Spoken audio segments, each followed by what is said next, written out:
night on The Tomorrow Show. Roxy cried cause she didn't know what to wear. That's when you need less, think more, do. Dominique from The Bachelor called in chair whether or not she thought Corinne would sue. Tom Sandoval is a secret astrologer, not looking to marry unless it's a bloody one made of 2 packets of ketchup, vodka, hot sauce, and lots of fun.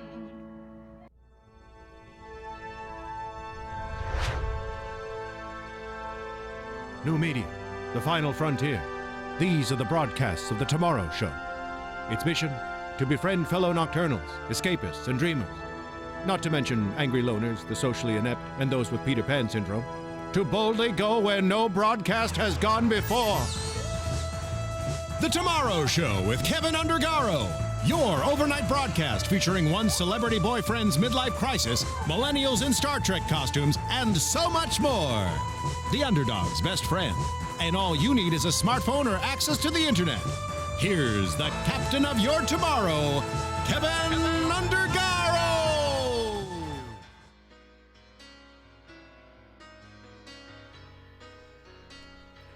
Welcome to The Tomorrow Show. I am not Kevin Undergaro. This is Tomorrow Show, The Next Generation. And I'm about to cry because they're playing Journey. Kevin Undergaro is on the away team. I'm Matt Iseman. I'm sitting in for him. And I requested this song because it is one of my all-time favorite songs. And I'm remembering slow dancing with Nikki Hartman to this song, Junior Year Prom. And I'll tell you what happened later that night. Nothing. Nothing at all. I was making love out of nothing at all. Air Supply. I do love the song. I'm thrilled to be here. I feel like I'm still concerned about Roxy and her meltdown of her clothing. So that's going to need to be addressed here. X-Pac, you're back. Hey. We have something in common, too. We're going to get into that. Christian Ashley Daniels. Hello, sir. It's so nice. Ashley was saying how thrilled she was to be sitting with 3 such handsome gentlemen. I did say that, But she said it the way you would say it to like a grandpa. Like, isn't he cute? He dressed himself today. He's just adorable. It's awesome to be here, guys. I appreciate you having me. Thank you so much for being here. This is awesome. I got to say, being in the studio with the man Gria here. Sorry, it said let Steve Perry do his thing. We were talking about this. Some of the great voices in rock and roll. And Christian, we were talking about Mark Slaughter. Yeah. Is Very another one. unappreciated from the band But Slaughter. I think Steve Perry is one of those voices. There are certain voices I can listen to sing anything. Michael Bolton was one of them I mentioned. Mark Slaughter. I was with one of them, in my opinion, Sebastian Bach, Oh, on Monday night. absolutely. The prototypical Definitely agree. frontman. I said if you were going to start a band, a hair metal band, you would take Sebastian Bach, 6'4", blonde hair, and the voice of an angel. Because when I look at musical genres, I don't know that there are better vocalists than there were in the hair metal era, where I think these guys were operatic. The range they had, the Jeff power Tate. they had. Right. I mean, did you see Rockstar with Mark Wahlberg? Yes. Yeah. Which was the greatest premise, that he's in a cover, which essentially is Well, Journey. you story understand now. what the premise for that movie is. It was Judas Priest. It was supposed to be about Judas Priest, and then they pulled out. We're like, we don't want any part of this, so they had to take all the references out. Because when Rob Halford came out, the Right. singer of Judas Priest, they were like, well, Rob we can't Halford have. is gay. Yeah.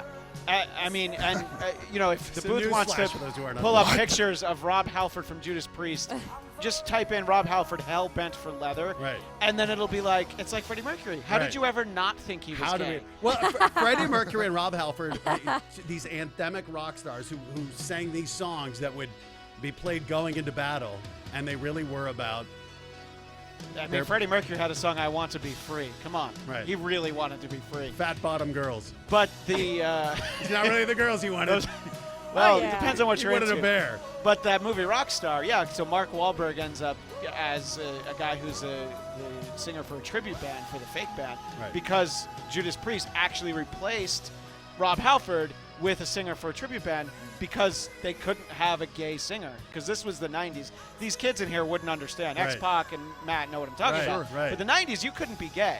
And yet you could have long hair, tight Yeah. leather pants, and makeup on. Sure. But you were a man. That's Yeah. right. I will tell tell you, actually, I'm glad that Judas Priest wasn't in it, and this may be blasphemy, but I ended up loving the original songs they did as Steel Dragon. I definitely agree with We that. All Yeah. Die Young, and they had Mike Matahevich, who was the lead singer of a band called Steelheart that had one hit, Angel Eyes, Never Let You Go, that I yeah. remember. Sing a sophomore little bit. I year- don't know it. What is it? Angel Eyes, you have angel eyes. I don't know that Yeah, song. Such a smile. Go over to Lights up. Sirius By the X- way, I know what you're doing, Roxy, but I don't don't mind know. singing. You don't know. Go over to Sirius XM channel 39, Hair Nation.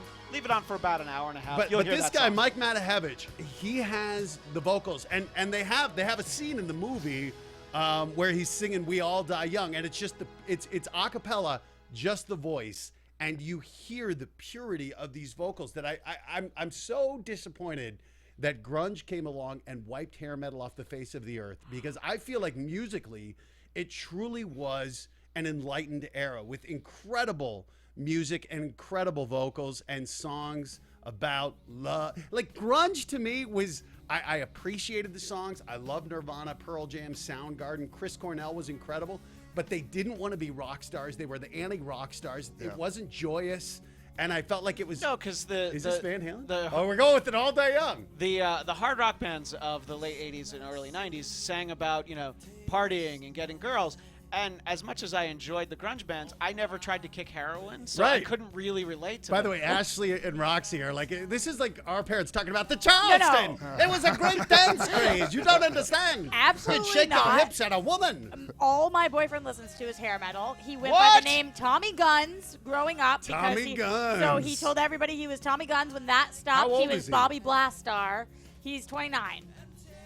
Wow. Yeah. I like So this guy he already. loves hair metal, so, So- I know a little bit about hair I metal. should have invited Ben Bateman to come with me last night. I was telling Matt before the show. I went out to Ontario and I Here saw. you can hear him right here, Mike. Yeah, there he is. I That's saw. the Guns. Sorry, keep going. I went to see Tesla, Poison, Oh. and Def Leppard. Just a great 1, 2, 3 punch. And, out in the 909, out in Ontario for people in Southern California, hair metal is alive and well.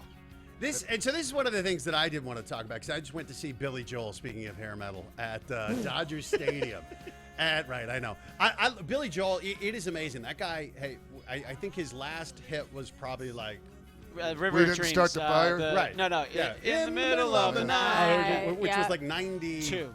92. Yeah. And he's been playing Wow. the same song since then, and he sold out Dodger Stadium, and it was a phenomenal show. Axl Rose came out and did Highway to Hell with Billy Joel, which was one of the most, like, if you'd told me in 1991 that Billy Joel and Axl would collaborate, you'd think it would have been a murder or something. It was What great. kind of arrangement? Like with guitar? Like the heavy guitar? Billy and Joel everything? played guitar while Axl sang. And his voice, it's not what it was. No, but it's better than it was, say, 5 years ago. Yeah. Because, before Reunion Guns Which N' Roses, I was wonder not if as it's good. lessons or if it's auto-tune, like real life Technology auto-tune. might be I think Well, it's technology. about 5 years ago, I saw him come out with U2 at the Rose Bowl. Right. Axl did, and he was not sounding the greatest No. then. So I agree. I think he's Fat upped his Axl. game. God bless him. Yeah. I will say though, my biggest problem was leaving Dodger Stadium, getting Traffic? home. It took 2.5 hours to get home Ugh. with Uber, and I'm like, I don't ever want to go to a concert again. And I Here- felt like it ruined it. Like Here's, I'm just here's done. the key. Well, you took Uber, but see, I don't park at Dodger Stadium. I Right. park down the hill by one of the bars, so I walk out of the parking lot and I'm home. That's what it should have, Yeah. because they had the Uber set up there, but the problem is people would get an Uber, not be able to reach it, and then other Ubers couldn't get in. And so my guy was just outside Dodger Stadium, and it took him an hour and a half to get in, and then another 45 minutes just to get out. And I feel like concerts have now been ruined for me in LA, unless it's like here. If like Axl and Billy are playing in the backyard here, Yeah, I and won't there go are to- 47 people. I won't go to the Rose Bowl. I don't care who's playing there. I've Everybody was- become an old Yeah, man, I I'm with realize. you. It's not 100%. worth it anymore. I don't get do it. drugs. I don't drink that much, and so it's just not worth it. That was my point, though, with the concerts, was feeling like that unless it's a private show anymore. it's Who just a opens head- up for Billy Joel these No one. days? No I was one going to say. opens up for Billy Joel. Billy just comes out. And how long was his set? I think he did a little over 2 hours, 4-song encore. And I mean, there must have been 15 songs he didn't play. Just the Way You Are didn't get in. And you're looking at it. Right, I'm with my girlfriend. That's the one song she wanted to hear. I'm I don't like, think way to he go, ever Billy. plays that one. Now I'm not even going to get laid. You didn't hear the song she wanted to. And I mean, like, the tickets were like $400 for second section back. Like, I'm 40 rows back, and they're still ridiculous. How's the house? It was people loved it. He got him rocking. He knows how to work a crowd. Was it he is packed? a Oh, showman. Yeah, it was Dodger Stadium sold out. What do you feel about like the average age of a person there? Because I had a bunch of friends who went. I think it was kind of two poles, where you have people my age and older who grew up with Billy Joel, and then you have people who are coming as a retro. Look at this old man. He still plays songs I hear on my parents' car. I thought it was good. I thought it was great, but it's. I'm sad to hear you say though that you're not going to go anymore. It's just I don't like the hassle of it. Let's be solution oriented though. Like, what can we do? Leave early. Ooh, Which is don't yeah. like I mean, that. it's like you get it in LA why people leave in the fourth quarter of a Lakers game or in the seventh Or inning. at a Dodger game, people show up in the fourth inning and leave after Because the seventh. literally, Yeah. I had a friend who left just when the encore started, and he was home before the show was over. And again, it took me 2.5 hours. Maybe drink more mangria, just get drunker and deal with And it. I have to pee, and the bathrooms at Dodger Oh, Stadium, yeah. that is positively 60s. They need more pissers there. Well, they still have a trough in the men's room. I was gonna The say, ladies does don't everyone have have to that. piss in the same thing? The entire concourse isn't just a trough where guys can just kind of dip in, Well, get us in if and it gets out. late enough, it kind of acts as Right? its own concourse, I- its own it trough is. on the It concourse. is. This is the classy stuff. The other thing I want to talk about was something you guys had on was Bachelor in Paradise. Yeah. And as someone who's in reality TV, I think this could be a real turning moment for reality television. And tell me what you thought, because you guys interviewed Dominique. I thought that was a really interesting interview, and I was surprised she was so talkative about it. I'm She actually amazed was. They're not on radio silence. But one of the things, and we saw Corinne had a comment. Yeah, she essentially came out and said that the first thing she said is, I'm a victim here. She went on to say, this is my worst nightmare and it's happening to me. I don't know, Ash, if you have the exact quotes. Yeah, I don't have the exact quotes, but I actually think it's interesting that contractually they're now saying that Corinne and all of them sign a waiver basically saying they're not going to sue the No, producers. you can't. You can sign can't. any waiver you want, Yeah. and it doesn't indemnify them. And Really? here's the other Bullshit. thing. Wow. It doesn't matter because it's the bad press That's right. that's going to sink them, not the lawsuit. Yeah. But who do you Yeah. guys think Corinne is most angry with? I think she's probably a little angry with herself and a little embarrassed. And after that, I think it would be production. And it has nothing to do with him. And that's exactly my take on it. And that's why I think this is so big for everyone in reality television, is that I feel like this is the first time where the contestants are really angry at production, feeling they were violated by them. Yeah. In a sense. And I think that for shows that so often rely on alcohol to get the behavior that gets views, these shows have to be quaking in their boots. Right, but DeMario now is saying that he lost his job over this. Right. And he's saying he's just was slandered. I mean, his reputation is slandered. And now, Yeah. on the flip Well, side, honestly, couldn't he hers be a is- victim as well? I mean, in the same scenario of these two were both drinking. Both liquored up, yeah. They were both probably. He Okay, was damned no matter what Corinne said. Right. Because at the end of the day, he's the guy. And you're just going to look at him if you're going to look at any of them. That's not necessarily true. That's what people are going to do, though. I mean, that's what you're associated with at this point. He's the guy. It's like, oh, well, they got very graphic with what happened. And it was, not to I get think too graphic, women- his mouth was on, certain areas of Women her get body. just as slammed as men do in this situation. But my confusion here is that take away the production part of this. Say that this was at a bar. She's blacked out. He's blacked out. Say that that's the case. Then what? Then whose fault is it? If they're both consenting adults. Well, I think we've seen it's the man is still responsible in most of these scenarios. We've seen that, in colleges as they've looked at this. Even if he is also claiming that he remembers nothing and is Right. completely blacked out. Right. So then it is. Which is you're right. That's a very interesting argument. I think the natural assumption was she was violated, and that the initial assumption was she was most angry with DeMario. DeMario, is that right? Yes. Right. But I agree with you. I think she was felt betrayed by production. I don't think a prosecutor would touch this.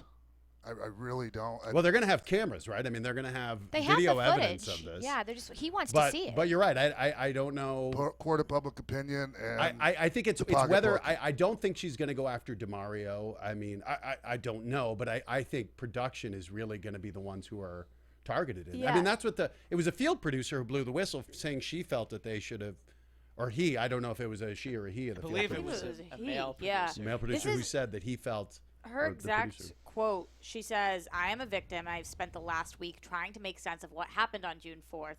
Although I have little memory of that night, something bad obviously took place, which I understand is why production on the show has now been suspended and a producer on the show has filed a complaint against the production. As a woman, this is my worst nightmare, and now it's become my reality. As I pursue the details and facts surrounding the night and the immediate days after, I have retained a group of professionals to ensure that what happened on June 4 comes to light and I can continue my life, including hiring an attorney to obtain justice and seeking therapy to begin dealing with the physical and emotional trauma stemming from the event." Renowned lawyer Marty Singer, who's also representing Khloe Kardashian and something else right now, and he was affiliated with something with the Bill Cosby case. He's a very, very strong attorney. So, Right. I mean, I'm sure they're covered too. So here's something interesting too. We've all been in production and around it. I think it's interesting that this producer came up after the fact, rather than intervening when they saw a situation that clearly made them uncomfortable. And I think it's tough because you know the hierarchy when you're on a set.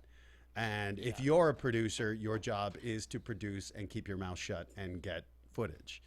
But I think it's interesting that this person didn't intervene and then had this crisis of conscience and after the fact raised the red flag. Which Do we know that they for sure were on set and didn't try to intervene? Maybe they did try to intervene, or maybe they weren't on set and they were looking at footage and it was another producer that was there that day, and that's why they left. Could have been. I just don't know. I still feel like we don't know enough. We Right. still don't have the details. And But that's what we love to do. That's Yeah. right. Jump to judgment. Well, one other That's what we do. interesting part of the angle brought up in our chat by our own R. Melvin fan, great fan of the Tomorrow Show. And if you're watching on YouTube, join us in the chat. Pointed out, of course, that DeMario is black, so that of course brings a whole separate area, it's a whole separate part of the conversation into Right. this. So I think. Well, I don't know. Let me ask what you think. What do you think production should do in terms, not even production, what do you think the network should do? I would cut ties I think the with- network did what they had to do, which Yeah. is pull the show. Now, they haven't canceled it Right. yet. I mean, I think, which also is judicious because, again, without knowing all the facts, this is something I will say, absent this situation, and I do not want to say this with sexual assault, but with anything that goes on, I do appreciate that people can wait to get all the facts before they make a judgment. As people who are in entertainment, I think we all know we've been in situations that can be taken out of context or misconstrued. And you don't want to lose your job in a situation where people don't have all the information, because a lot of times you're powerless. I've had to deal with that, Matt. Right, where of course, right. Yeah. And so what was your experience going through something that's being dragged out in public, and now with social media is being tried and people are That's right. reaching a verdict in not days, not hours, but seconds. I've just tried to I had to try to understand that, like, if I was looking at it from the outside looking in, I would give the benefit of the doubt to the accuser, Right. to the lady. I just Right. would. Sean, I think that's a really good comparison too, because in this case, she has been very sexually promiscuous on the show, and she has been very open about that. So I think a lot of people jump to the conclusion that she must have been partially in the wrong here, and of course those two things don't translate, and yours didn't either. But Right. I think that it is a similar situation. But when being in that position, I took the hit and tried to do the best I could Right. to convince everyone. I had to go, Opie and Anthony one time, and it was a big mess. But and even then, people, once they hear, hey, this person did that, oh, come on. What happened on Opie and Anthony? Oh, it was my act with China. Oh, right. Yeah. Right. It was a I big actually heard mess. that interview. Yeah. When you were in there. Yeah. And what's hard I is regret a lot of that, and obviously now, I feel badly about some of the things that were said, but it was all true. I was just trying to defend myself. right. And that's against what's hard too. I allegations think of rape. it really is hard because I don't think people seek context. I don't think people say, and one of the things you see is, if true, this is horrible. Yeah. Which Right. means people are passing judgment not knowing whether something is true or not. And I think look, we're all guilty of it. We see something on social media, you retweet it, you comment on it. And I just think now that we're much more, there's a rush to be first rather than to be right. And I think it's such a different, because I don't see it reversing. I see as Ashley's online right now, you see the immediacy of it, that with part of the information or one person's side of the story and something, and I see the pressure on a network to say, we can sit here and we can take bullets for a week, or we can distance ourselves from this show or this talent.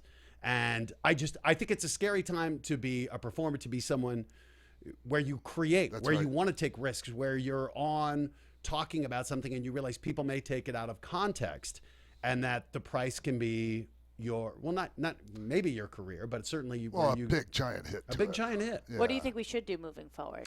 Well, it's not going to change. I wish people would try to wait to pass judgment, try to get more information. I think that, but the nature of the immediacy of information and our happened to me ability again recently, Matt.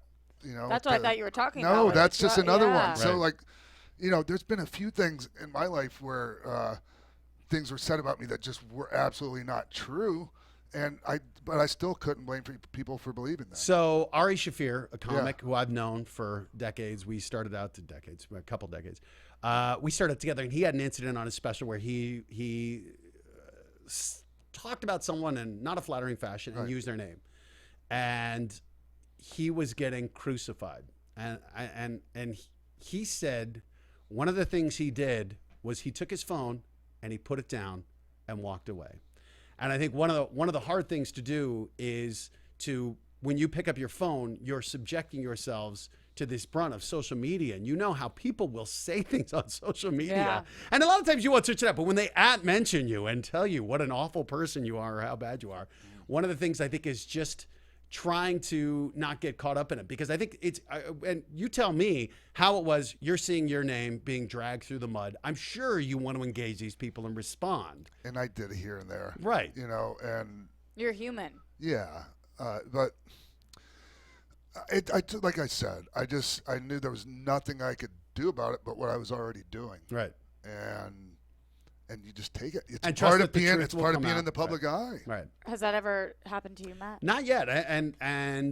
But I realize, again, and I am, you know, I do stand-up comedy, and I'm very non-controversial. My first shows were with my grandma in the crowd. I always imagine she's there. But I've seen a lot of friends do this, a lot of comedians even Kathy Griffin. And when I look at what she did, could she have seen the consequences? Sure. But I much prefer to see people, entertainers, be given the benefit of the doubt in this entertainment, and people trying to make a joke, rather than people, I think, look for the worst intentions. And I think that's part of the responsibility now as entertainers, is rather than looking to entertain or to be comedic, you have to now try to say, how could this be taken in a different context? And what do you have to lose? And I look at, Does it make you gun shy on stage? I've always tried to be non-controversial. I make my living on a show, American Ninja Warrior. I'm on the Hallmark Channel. I know where my audience is, and the fact that most of them are going to be, in terms of where the line can be drawn, much more on the conservative side. And naturally, I love entertainers like Doug Stanhope. Oh, yeah. A guy who will talk about the most taboo subjects and make you laugh. And I love those entertainers. And I feel, to me, no subject should be off limits. And I truly mean no subject. I've had cancer. I have rheumatoid arthritis. I love jokes about that. I love people being able to laugh about it, to laugh about any subject at all. I think that's one of the ways we deal with difficult topics, is through humor. And A lot I of think, rheumatoid arthritis jokes coming at you? so I do an hour on dealing with rheumatoid arthritis and kind of my problems with it. And Wow. the point is, and whatever the topic, I think that people take their reactions off of you. So when I had cancer in 2007, I had a tumor on my kidney that was malignant. And I chose to laugh about it and always try to take the humorous side, because the other alternative is being Crying. morbid and crying. And I just feel like I think we're getting to the point where now people, and it's often, everything's funny unless it's personal to you. And that's always difficult too, where where you laugh at someone else's misfortune, Yes. but when it's your misfortune, you don't have that same sense of humor. And that's one of the challenges, is that thing of if we want to live in this society where of non-bullying and know where we try not to offend anybody. I think we lose a lot of our ability to communicate and to relate. And I think that most of us can laugh about our situations, and when you're in the middle of it, it can be hard to do it. But I think it's an interesting time now where we're all trying to be more sensitive towards one another and towards particular topics. But I also think that as performers and as people who make our living expressing ideas, it's also concerning to think that you could be saying something. Elizabeth Banks. Did you see she was talking about directors, and she was trying to point out there weren't enough women in film, and inadvertently I think she slighted people of color by not mentioning The Color Purple. And it was a difficult situation because you see both sides of it. Here's a woman who's trying to fight for women, and at the same time people of color really felt that what she said was completely insensitive and marginalizing.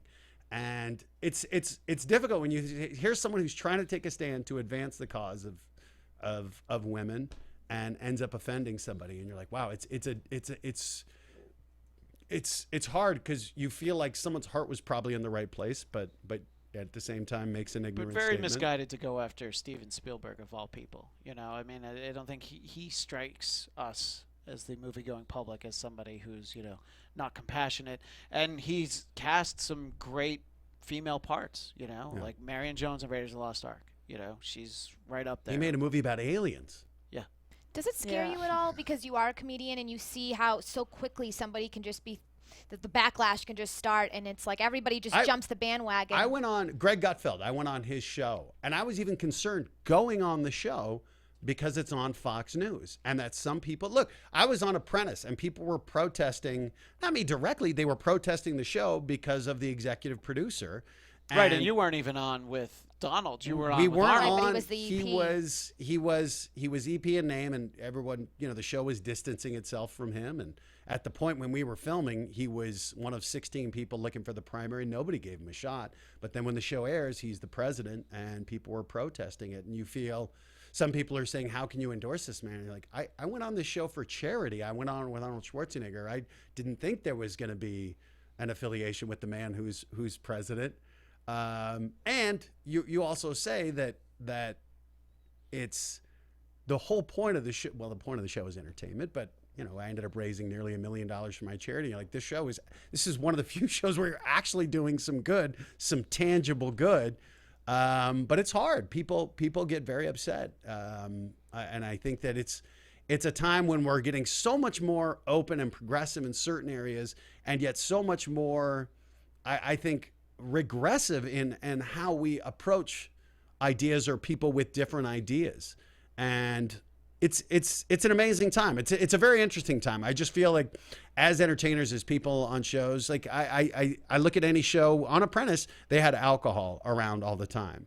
Now, we were always busy, so there wasn't a lot of drinking, but What do you mean they had alcohol around? on set. So on set, whenever we were in the war room, well,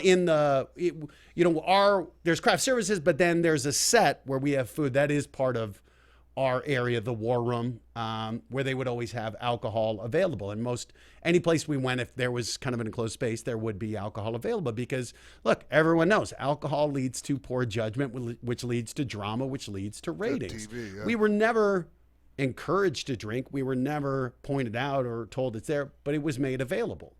And, I think there are different shows where I know that some of the people on Bachelor also know being straight-laced doesn't get you eyeballs. It doesn't get you the cover of Us magazine. A lot of the guys, I remember I've watched, I shouldn't say this because Bachelorette airs opposite Ninja Warrior, but I've seen some of the episodes, and some of the guys clearly were getting Afterwards. drunk. You watch Yeah, it because afterwards. everyone On should watch DVR. Ninja Warrior Right. live. Right. And then, like a week later, they can watch I was it. over at a friend's house, and his wife was not going to watch Ninja Warrior. Matt, so. when the person that acts like the biggest fool gets the most airtime, and they're acting like a fool because Right. they're liquored up or pilled up or whatever. Right. It's it is encouraging. We reinforce the bad Yes. behavior.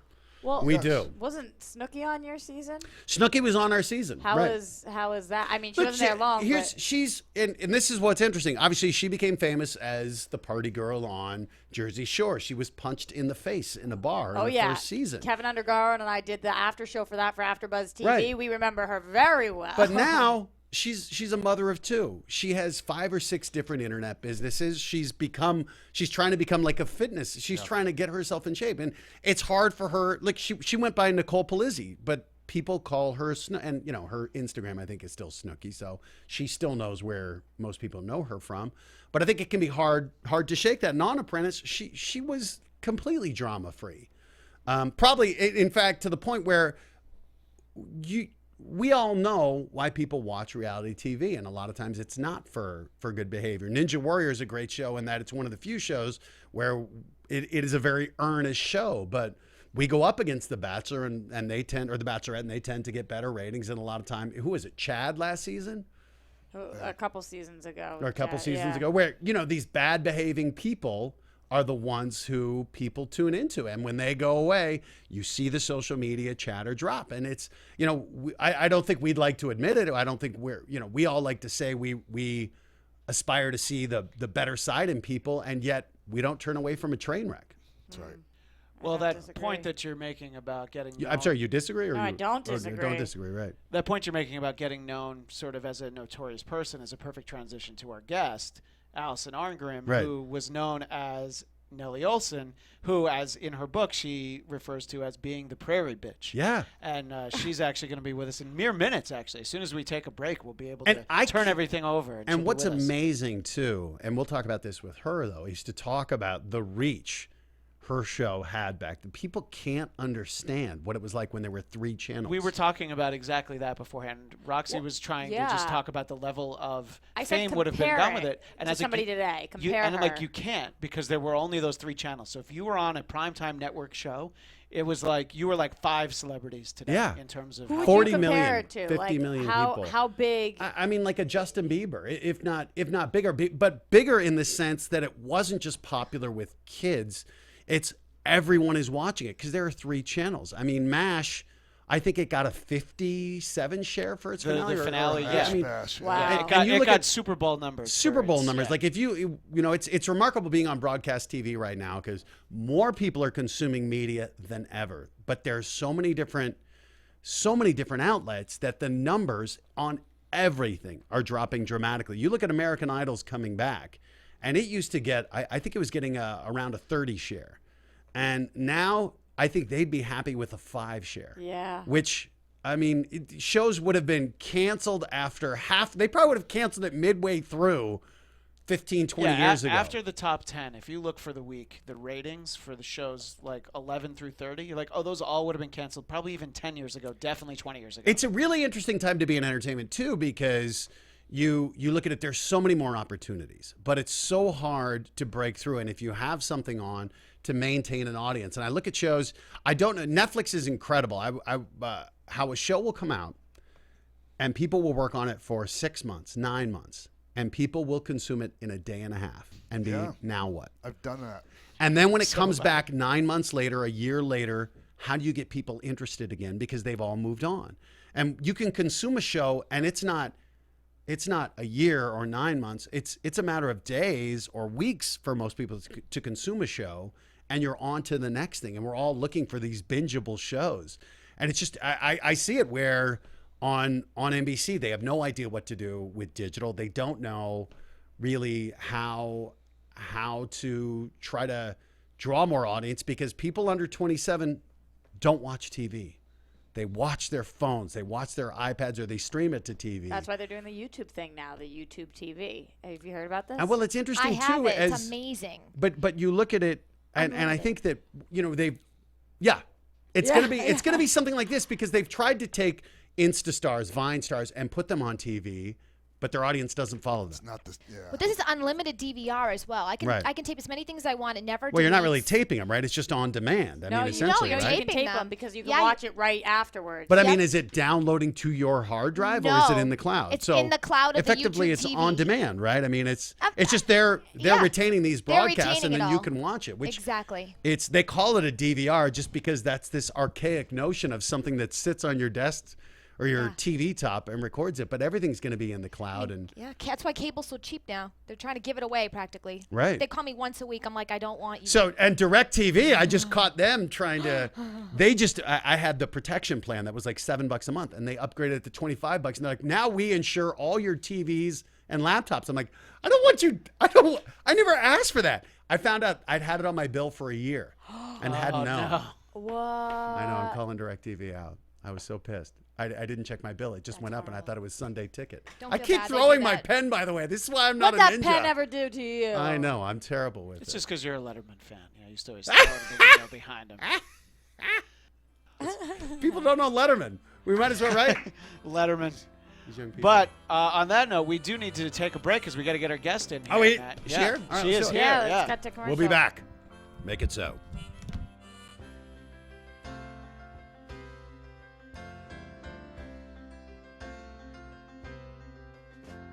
It's 9 o'clock on a Saturday.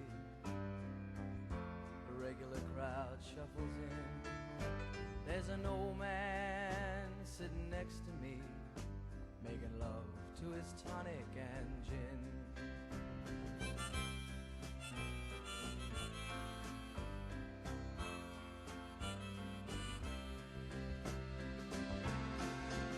He says, son, can you play me a memory? I'm not really sure how it goes, but it's sad and it's sweet and I knew it complete when I wore a younger man's clothes. La la la li li da, la la li li da da da. Sing us a song, you're the piano man. Sing us a song tonight. Well, we're all in the mood for a melody, and you got us feeling alright.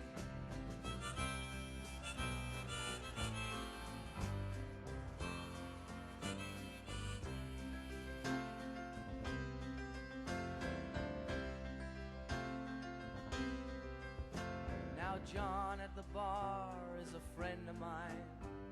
He gets me my drinks for free, and he's quick with a joke or to light up your smoke, but there's some place that he'd rather be. He says, Bill, I believe this is killing me, as a smile ran away from his face. Well, I'm sure that I could be a movie star if I could get out of this place. Oh, la la la di di da, la la di di da da da. Now Paul is a real estate novelist who never had time for a wife, and he's talking with David, who's still in the Navy and probably will be for life.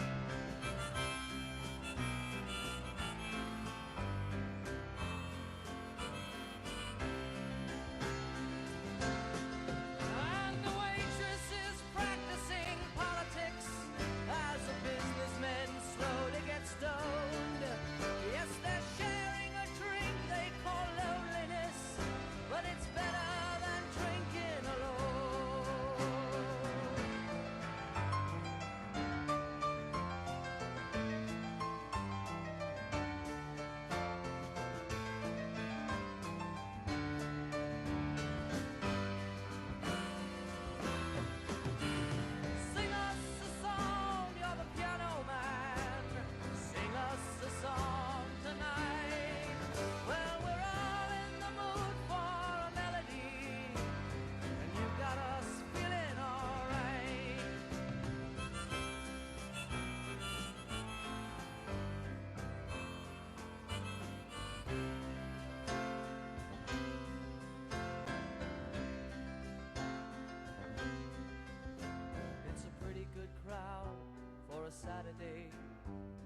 manager gives me a smile, 'cause he knows that it's me they've been coming to see, to forget about life for a while. And the piano, it sounds like a carnival, and the microphone smells like a beer, and they sit at the bar and put bread in my jar and say, man, what are you doing here? Oh, la la la, di-di-da. La la, di-di-da, da-da. Sing us a song, you're a piano man. Sing us a song tonight. Well, we're all in the mood for a melody, and you got us feeling alright.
hate the world today.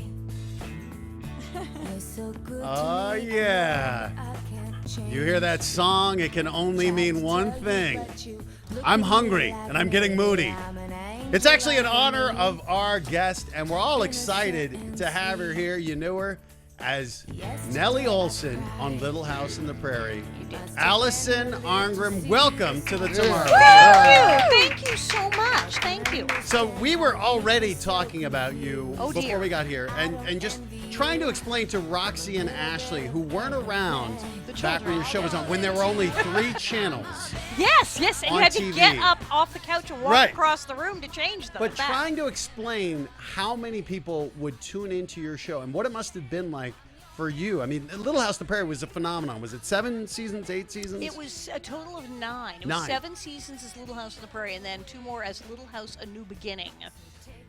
I was in 1 through 7, and then Right. I left and came back for season 9. So- for the hell of it. Wow. What was it like? Could you go out in public without being recognized?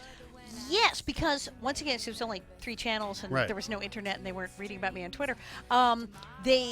Certain people watched it, like 40 million, like in a pop.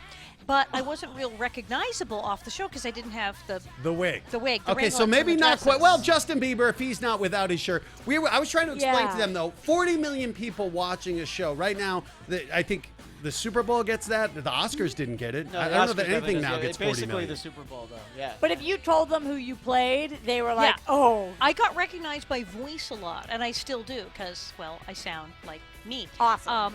I would go out. It's like it was more like being Spock and going out without your ears because people so expected me to be in the 1800s clothes in the wig. They would like, you look like a normal girl. Well, Right. yeah, I look like that. So they didn't. I get recognized more now because people are more aware of like what people on TV look Right. like, and they've seen me on talk shows with the short hair, so they go, "Oh my God, it's Alison Arngrim," and it's Nellie Olsen, and then the voice. I've been recognized over the phone, which is hilarious. You're kidding. I'm like on the phone with a credit card or airline, and they're like, "I hate to ask this, but were you Nellie Olsen?" Oh my God! So here was my question, because I remember watching Little House on the Prairie, and it's an amazing show. Thank It is you. one of the It is. warmest It's really shows. good. It has some of the best messages. I remember like talking about a dog passing away, and Michael Landon felt like everybody's father. So you're on this show, one of the most beloved shows in television history. It's still on Hallmark Channel. Oh gosh, yeah, was it Cozy TV now? It's on because now there's 20 million platforms to Right. watch it on. So yes, you can watch it But on. what everything. was it like on this beloved show that you were, as you call it, the bitch? How is that? And particularly when you're, how old are you when you get cast? 11? Yeah, 11, 12. Yeah. 12. How is it going out there and now being known as the bitch? That was weird because everybody on the show is so nice, and I'm on like the nicest show in the world playing the worst person in the world, which did make it a little difficult. But that kind of made it work. I've had a lot of people say the show was like too nice. If I hadn't been on it, they Right. couldn't have watched the thing. It was weird because, like I said, back then people took things rather seriously, and they kind of like thought I was like that and were terrified of me. And some people are still are. They still are. There's some Right. people are still afraid of me. I only went out in costume once, and my father said it was a bad idea, but it was a charity event. We said, okay. And the woman who played, Catherine McGregor played Mrs. Olsen, went, and they loaned us the costumes and the wigs, and I got kicked in the butt and knocked to the pavement. Nobody wanted her autograph. They were just terrified. She was making little children cry because they saw Mrs. Olsen.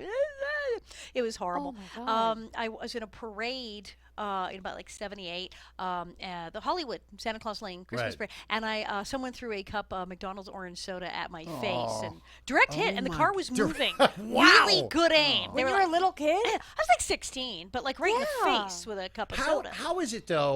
And we've seen this, the plight of the child star. Yes. And how is it growing up on television so recognizable? I know your parents were in entertainment as well. Did that shield you, or how is it trying to be normal? That helped because that's the thing, is because I had been on TV and I knew people on TV. I knew it was acting, and I liked villains, and so I knew I was playing the villain. So I was actually rather proud of the fact that I was like, yeah. So I didn't really mind that, and thank God I had some fantasy reality separation because my mother was Casper the Friendly Ghost and Gumby, so I knew my mother wasn't a talking green ball. So of she clay. had a recognizable So- voice as well. Exactly, nobody knew who she was. They knew the voice. So I Wait, knew she was Gumby? My mother was Gumby. You're kidding and, me. and she was Sweet Polly Purebred Underdog's girlfriend No. and Davy Wow. of Davy and Goliath. Did you used to make her go around and talk to you like that? I Mom, didn't do care, Gumby. but my friend said she would walk me to school. My friends go, yeah, do Gumby, do Casper. Hi, I'm Casper, the friendly. And then when I got to be my 20s, all the college kids were like, oh my God, do the voice. So yeah, she was not really a ghost or clay or a small dog. So I knew that people Right. went on TV. So I knew I wasn't really Nellie Olsen. It was fine by me. My friends, and I stayed in the regular school that I'd been going to for years. So I had my old friends, and they knew who I was. But Strangers, yeah, that was really weird. I mean, luckily, I think it's funny. But even to this day, my friends, really, it's really difficult to be my friend because people will say, "Oh, you know her? Why are you friends with her? And what's she like?" And just be really weird. It's about amazing. People Yeah. have difficulty separating the actor from the character. Completely, people hate me. Well, you did a phenomenal job. I mean, it really was. Nellie was such a good character, but I feel like she did have a redemptive arc. And I remember the Thank you. episodes Yes. with Percival when she found love. And I was watching in preparation, and you had one of the funniest lines when you were opening the restaurant and he ends up dumping the eggs on your head and he yells, it's like, you're a beautiful woman, but you're horrible. You treat people badly and you don't need a restaurant to find to find a husband. Pretty. But you had, that was it. Right. It was, I mean, She was just there. the yeah, comedy we were timing lonely. on I that. was lonely. You were very fun. And you got into comedy after the Yes, show. Or during it. I was like 15 and a half. I started doing stand-up comedy, the Comedy Store and the Improv, and then what became the Laugh Factory. And I still do it. Now I have a whole one-woman show. I go all over the world with a whole thing of telling real stories called Confessions of a Prairie Bitch. I'm very proud. And a big Q&A section because everybody wants to ask me weird stuff, so I incorporated that into the show. I have cards that say Ask Alison Anything. What's the weirdest question people Oh my ask? God, it's like not even repeatable. People ask weird stuff. Okay, I always say there's Because Ashley has some weird questions ready to go. right, because Oh, then yeah. there's questions I get over and over again to the point I came up with this like rant of, are you really a bitch? Was that really your hair? What was Michael Landa really like? Are you and Melissa Gilbert really friends? Where did you film the show? What's your favorite episode? How much did you get paid? Do you still get residuals? Is Albert gay? And what the hell is wrong with Baby Carrie? Oh, That's all my questions. Yeah, that was it. Yeah. Throw them out. That's Throw the it. That's what you questions had, out. isn't Well, it? that's Yes. that's So yeah, you get those things. Biff Tannen, Tom, I'm blocking his name. Thomas Wilson. Thomas Wilson. Yeah. He does a whole song about it, about kind of trying to separate himself from the Yes, character. because he get people we're- hate him. Yeah. Just for our audience, we're talking about Biff from Back to the Future. Yeah. Yes, oh, he was wonderful. Biff Very Tannen. evil. Yeah. People hate him. Yes. I feel like we have to get some of the weird ones, though. You don't It remember doesn't any have to of be those? the most vile, offensive, but what are some Oh weird yeah, ones yeah, you because we do remember? get a lot of like, who did you have sex with on the show? That's Who on did you my have sex list, with? but you don't have There's to a lot answer of it yet. sex questions. Oh my God. A lot of People that. are Yeah, right. They're degenerates. pervert. But did you have sex with anyone? Just- No, I- okay. Is it usually about the show, the weird questions? Some of those they will get into like, okay, in the episode where it gets kind of like, well, Trekkian, they start Right. going. So in the episode in the season 3 when the thing and you were eating the cinnamon chicken with the thing, and then we're like, oh my God, okay, yeah. So some people are a little into it. A lot of people, again, the thinking it's real. They want to know where the buildings are, where the town is, and I have to explain. Okay, if you want Walnut Grove, like actual Walnut Grove where Laura lived, you can go to Minnesota and go to Walnut Grove, the real town of Walnut Grove, which is still there, and they have a museum, and Laura was there, and there's lots of cool stuff. Or you can go out to Simi Valley, to Big Sky Ranch, where we filmed it, and the buildings are all gone. They went bye-bye because it was a set. But you can see the beautiful hill where Baby Carrie fell down and the trees, and it's lovely. But that's it, because it wasn't real. There was not, in fact, actually a little town where Right. we shot it, still in existence. I have a question. This is kind of random, but Yes. your character kind of reminded me of one of my favorite movies, The Bad Seed, Patty McCormick's Yes, role, thank you. Rhoda. Thank you so much. And obviously that was made before Little House on the Prairie. Yes. So did she inspire you at all? Big role model. I grew up Oh watching my that God, movie. this is my awesome. friend Chrissy Norton and I would have slumber parties because back in the day you couldn't Right. tape the show. You had to be there when it was on. Right. So like at 2 a.m. Saturday night late movies, they would show The Bad Seed, and we would know this. And Chrissy would have a slumber party, and we would braid our hair and put on party dresses and tap shoes. Okay, you And- just yeah. made my life. Ashley we and would Roxy sit have their up Saturday night And plans. Oh watch, my and it was God. like Rocky Horror for children. We would sit there and watch and like yell stuff out and go like, "You give me for a basket of kisses." We're like way into it. So absolutely no. When I started doing LA, I went, "Ooh, this is very Bad Seed." And I later have met Patty McCormick, and she is lovely. You're and I adore kidding her. me. When did you Yes. meet her? Oh gosh, ages ago, and we actually did a photo shoot for a magazine together, which was fun. And I also know Julie Dawn Cole, who was Veruca in the first. Oh, Willy Willy Wonka. Wonka. Wow. Salt, yeah. I was I All the wanted great all. Yes. bitches Yes, the one with together. the pink macaroons and 1,000 balloons. Yes, her. I wanted all, Daddy. Yes, she's lovely. She's also really, really nice, and everyone's terrified of her. So That's awesome. That is awesome. So yeah, no, we've Thank tried you to for hook up. answering All that. of us bitches have tried to hook up, make sure we know each other. But- Seriously, how did you meet, though? Well, luckily, I mean, let's see, Patty McCormick, there was an autograph show. Initially, I met her. Julie Dawn, I actually met because I have a lot of British friends, and I have a British friend, and he actually lives in Southern England, and he somehow met her, and he one day he said, "How do you two not know each other?" Oh, wow. And so he You have introduced to. us. And So- I brought her macaroons. Not only Britain though, but France. I Yes. understand you're huge in France. You speak French. You I do your do. show in French. Did you always study French growing See, up? that's what I was just told. You must have spoke French. No, I'm crazy. I decided to do a show in French when I didn't speak French You're and had to go kidding. learn. So are you I'm fluent, or do you insane. just? Is it like ABBA, where you do this phonetically, where they had no idea what they were singing? It was just It sound. almost started like that. Because I did a movie in France, and I'd done a couple talk shows there, and I found out, or as I like to say, they don't think Nellie Olson's mean; they think she's French. Seems like a nice girl to me. So I started going there, and I found out the French love me. So. Patrick Lubatier said, we can do a show in French, but you kind of have to learn French, and we have to do an adaptation because some of the things they don't know what they're talking about. It's only American stuff and other stuff that totally works in French. So he created this thing, and the first couple times I did it, it was terrible. I had to have like a prompter in my ear, and it was all I could do Oh to my learn. God. It was brutal. I had to know what I was saying 'cause you got to know what the jokes are. Right. So you couldn't completely do it phonetically. You had to know it. But then I more and more, and then I went back to school and I learned French. And I do the show. And now I do a second show. We had Confession d'une Garce, and now we have Le Mal au Trésor de Nellie Olson, which I'm doing 3 times in September, twice in France and once in Belgium. So wait, Juliet, who speaks French here? Juliet. bonjour. Bonjour, Juliet in the booth. Bonjour, Bonjour. bonjour. Ah, merci. Oui, je fais le spectacle en français maintenant. C'est très difficile pour un Américain. Bravo, vous devrez être très fier. Ah. Sean, do you feel like I feel like a cretin here? I don't get any of the Not a French. bit. I only know voulez-vous coucher avec moi? Which C'est soir. Right, Which that's is it. Chi, chi, chi, chi, weird. yeah. Because if you're saying coucher, then shouldn't it be toi? Because that's rather personal. Vous is formal or plural. So if you're saying voulez-vous I'm coucher being avec taught moi, French by Nellie. you're- This is amazing. You're asking multiple people would they like to Mrs. go to Olson, bed with well- you? well, yes, yeah, that you're is saying, true. Would all of you like to go to bed with me, or Yeah. would you formal person? That's very who I- 70s. Yeah. That's right. very So 70s. You don't So- know who he's asking to go to bed with him. You It don't could know. be. It could be. So anything. I grew up. Television is my church. I loved watching it. And I was fascinated so you have a friendship now with William Shatner. This is the kookiest thing. I met him just once in person, like at the TV Land Award. So I don't know him. He's a lovely man. But I was on Twitter, and I had followed him, and he's very funny. He says great things on Twitter. Yeah. And he's one day just started saying things about Nellie Olson and Little House on the Prairie, sort of like out of nowhere, and it was really funny. And I'm like, Shatner just tweeted something about Nellie Olson. And so, ha ha ha. And then we start going back and forth. And then he said something about my birthday coming up. Well, I didn't have my blue check yet. I wasn't verified. And my publicist said, oh, yeah, I got a call. So, and I didn't get verified for the longest time. People said, why aren't you verified? I said, oh, fine. You know who I am. Forget Right. And then I wake up one morning, and I have a blue check. I'm verified. And I said, for some bizarre reason, they verified me. And that's when William Shatner said, no, not bizarre. Happy birthday. You're welcome.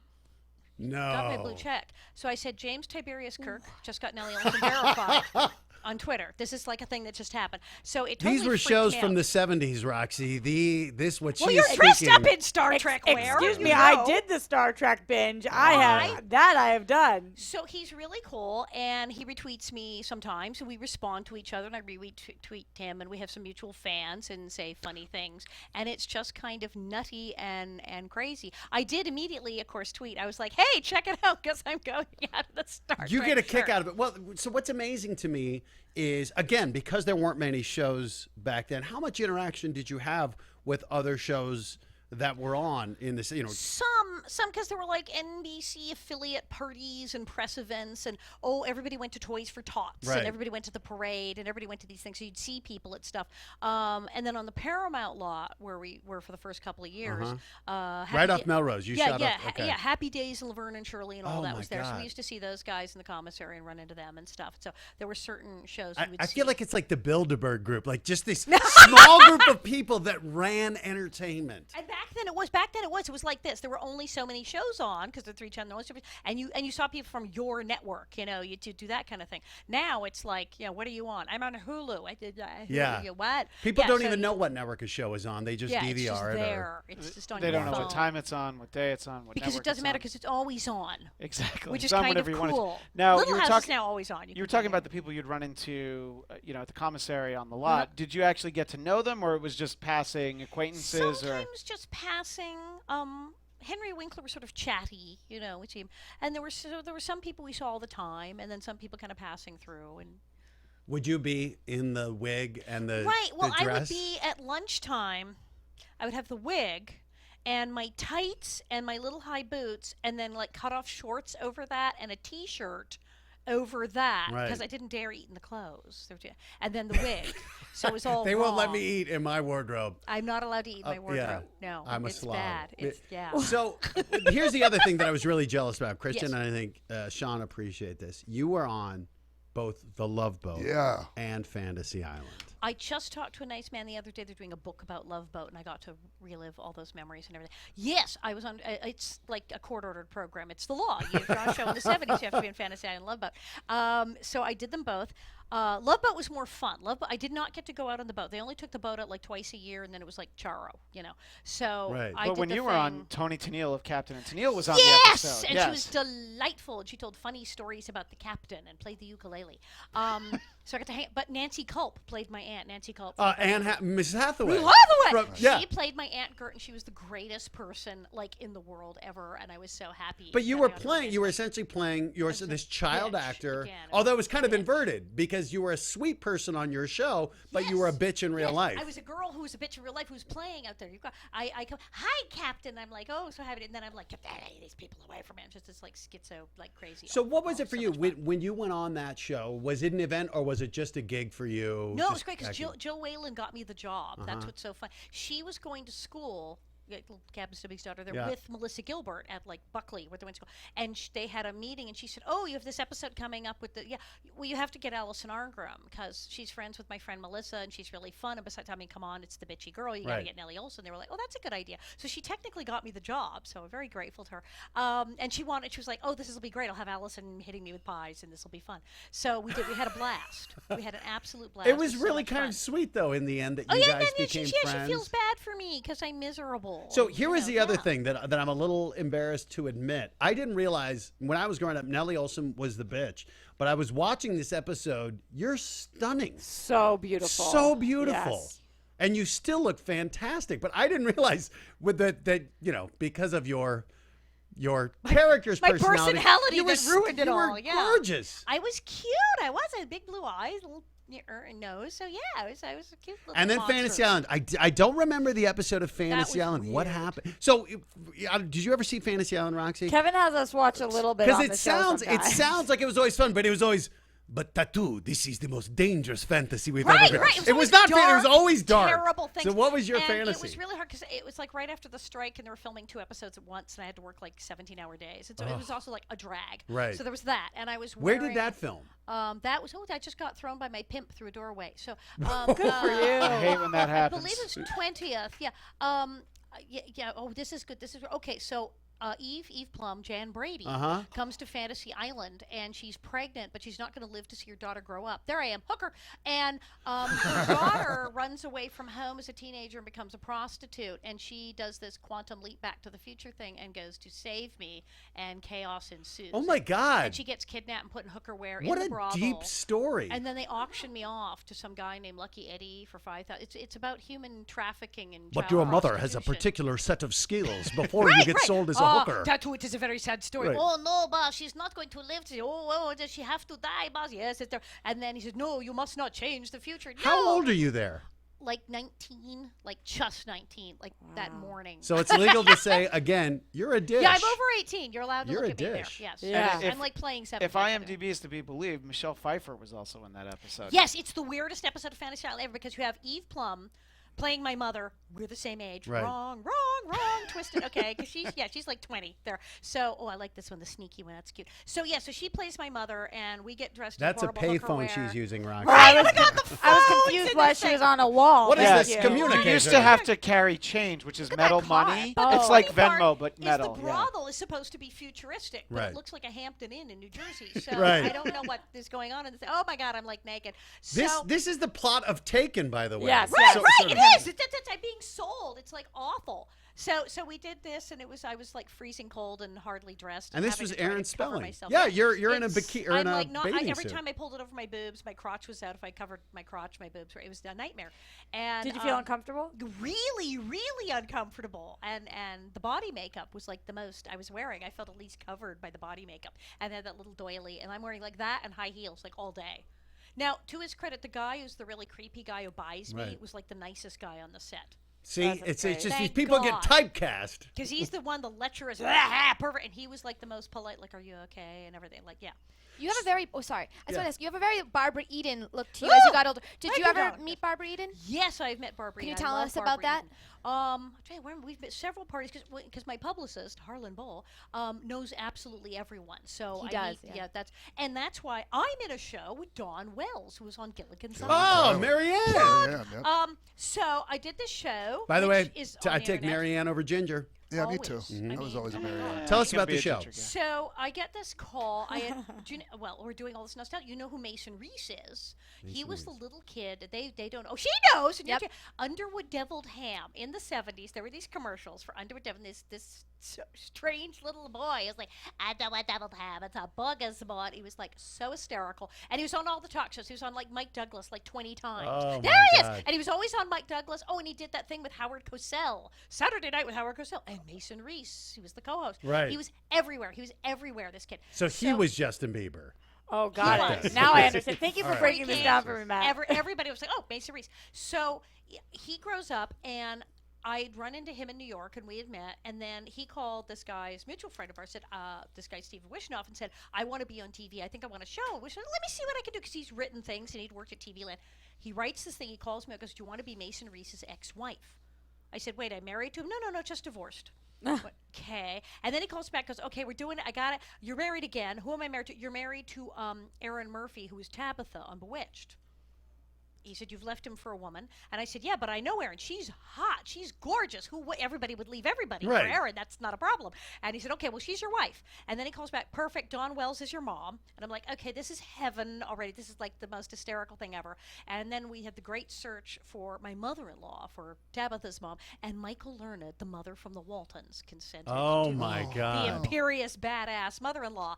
And so we have this kooky show called Life Interrupted, and it's about Mason, this guy who's an ex-child star, but Right. things have gone very wrong is what's happened in the show. And he's living in this awful apartment over the bar, and he's divorced, but we haven't split up the property of the bar yet, and so we're still fighting. And his mother-in-law is his landlord, and then I'm married to this beautiful woman, and I've been raising our son, and then we're trying to throw him a party. But and then his friends show up. His friend Oliver, played by Robbie Wrist. Because when you have Robbie Wrist from the Brady Bunch, Wow. you have to name him Oliver. Of course, Cousin Oliver. Brandon Cruz, Julie Dolan. Okay, everyone's in it. And it's really, really a cute, nice sitcom about this very strange family. And will Mason get it together? And will we have a birthday party? And will he show up? And whatever will we do with him? Where can we get the show? And it is on YouTube, where it is in On minisodes. YouTube, Ash. There it is, and it's on YouTube, and there are all I these speak YouTube. episodes. And it's adorable. It has flashbacks and dream sequence, and is really funny. And it keeps winning. So we submitted it for film festivals, Right. and then won all of them because Congratulations. it's actually Right. funny and like a good show. And then he calls me and says, "Well, the Emmys have a comedy short form category. You can be on a web series and be submitted for nomination for an Emmy." Well, I am now a member of the TV Academy, and when I go on my page, I pull up it's voting time now. I have a stack of DVDs Right. up to my neck.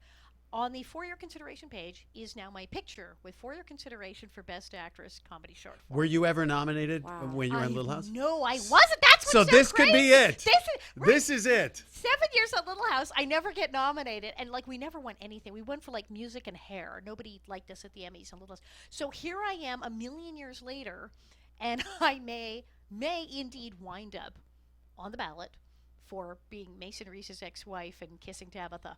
Wow. What a crazy! I feel like TV junkies. This is right up your alley. Yeah. This Holy is crap. what an amalgamation It's a really of good show, talent. and I mean, I did good work. My friends have watched it, going, that was pretty good. Yeah, you should. How be many nominated." So episodes? How many episodes? are there? it's 6 little episodes. It's on the thing. It's like 1 22 minutes or a bunch of little. Right. It's amazing because you watch it, you go, wait, this is like a real show. This is like good. Well, and how much And fun I is told it you, then? Michael Learned and Don Wells. And for God's sake. if we grew up watching those shows to see Yes. characters Right, in because these you new see, roles, and people are playing very different things. I mean, Right. Michael Learned is she's not sweet. so you're acting. Acting. Yeah, Michael Learned's not that nice. She's kind of the rich mother-in-law's like, oh, you people, really? Yeah. So she's hilarious. I'm playing a totally nice person. I'm really nice. And then Mason's playing. He's a disaster. Dawn Wells, Marianne, she's kind of a lecherous old lady. She's sort of after the dishwasher. Which She is how gets we a all little pictured crazy. her. Right. She's totally Right? the hotsy mama. She's awesome. Can So- I ask you? yeah. Sorry. Yes, Can I of just ask, have you ever met Lucille Ball? I ask every legend this. 100 years ago, I did run into her in the restroom at that weird nightclub in the valley I'll where take it. everyone played. Let's hear it. What was that weird board game Skee that was hot ball? in the 80s? Those Oh, shuffleboard. she loved board games. This was like a game. Yes, place? yes, Oh. it was when backgammon, when everybody was playing Oh. Oh backgammon. my God, I love That that. back- Right. There She was a loved doing nightclub where Adult everybody played soul. backgammon, and Wow. she was there all the time. And I went to some party there, and I was in the ladies' room, and all of a sudden, it's Lucille Ball. Did you say hi to her? No, I know. I Did was she in awe. recognize you? No. Okay. But So you I, just I saw her. did go to the toilet. with Okay. Lucille All Ball right. at a That's backgammon awesome. club. I'll That's- take it. Thank you. So you talked about Mason Reese's love her. character in this being a Yes. child star who's Yes. gone wrong, and a lot of child stars have gone off the Yes. rails. How was it growing up? How did you I'm stay normal? Very lucky. I was on a show that was cool to be on. Right. Well, actually, it was also not cool to be on. My friends would say, "Why can't you be in a good show like Joni Loves Chachi?" So that was Erin Moran. And Erin, wonderful girl, such a sweet girl. Right. She had really serious health problems, and that's the thing. Is she'd had some financial issues, but she was starting to come back. She was married to this really nice guy, and they were taking care of his mom, and she got cancer. And that was the thing, is she was so, though, out of the limelight for so long that when she died, people, oh, well, you know. Drugs. Right. You know, Yep. she must have OD'd. Well, and even it's like, Scott Baio said that about right. her. That, well, Right. and even her friends went, oh, So what? people First, jumped to was it conclusions drugs? like we and were I was like, talking you about. might want to wait for the coroner's report because Right. she's sick. And I knew she'd been sick, and only a handful of people knew she Right. was sick because she didn't want to worry people, so she didn't tell people. Well, she we was were sick. talking She's about that. kind How of girl. unfortunately now people just jump to conclusions And, as soon as they I get wouldn't have anything. known what it was. I would have gone, oh wow, what happened? I had just done an autograph show with her, Right. and she was delightful. We did a thing up in Canada and everything. Very sweet girl.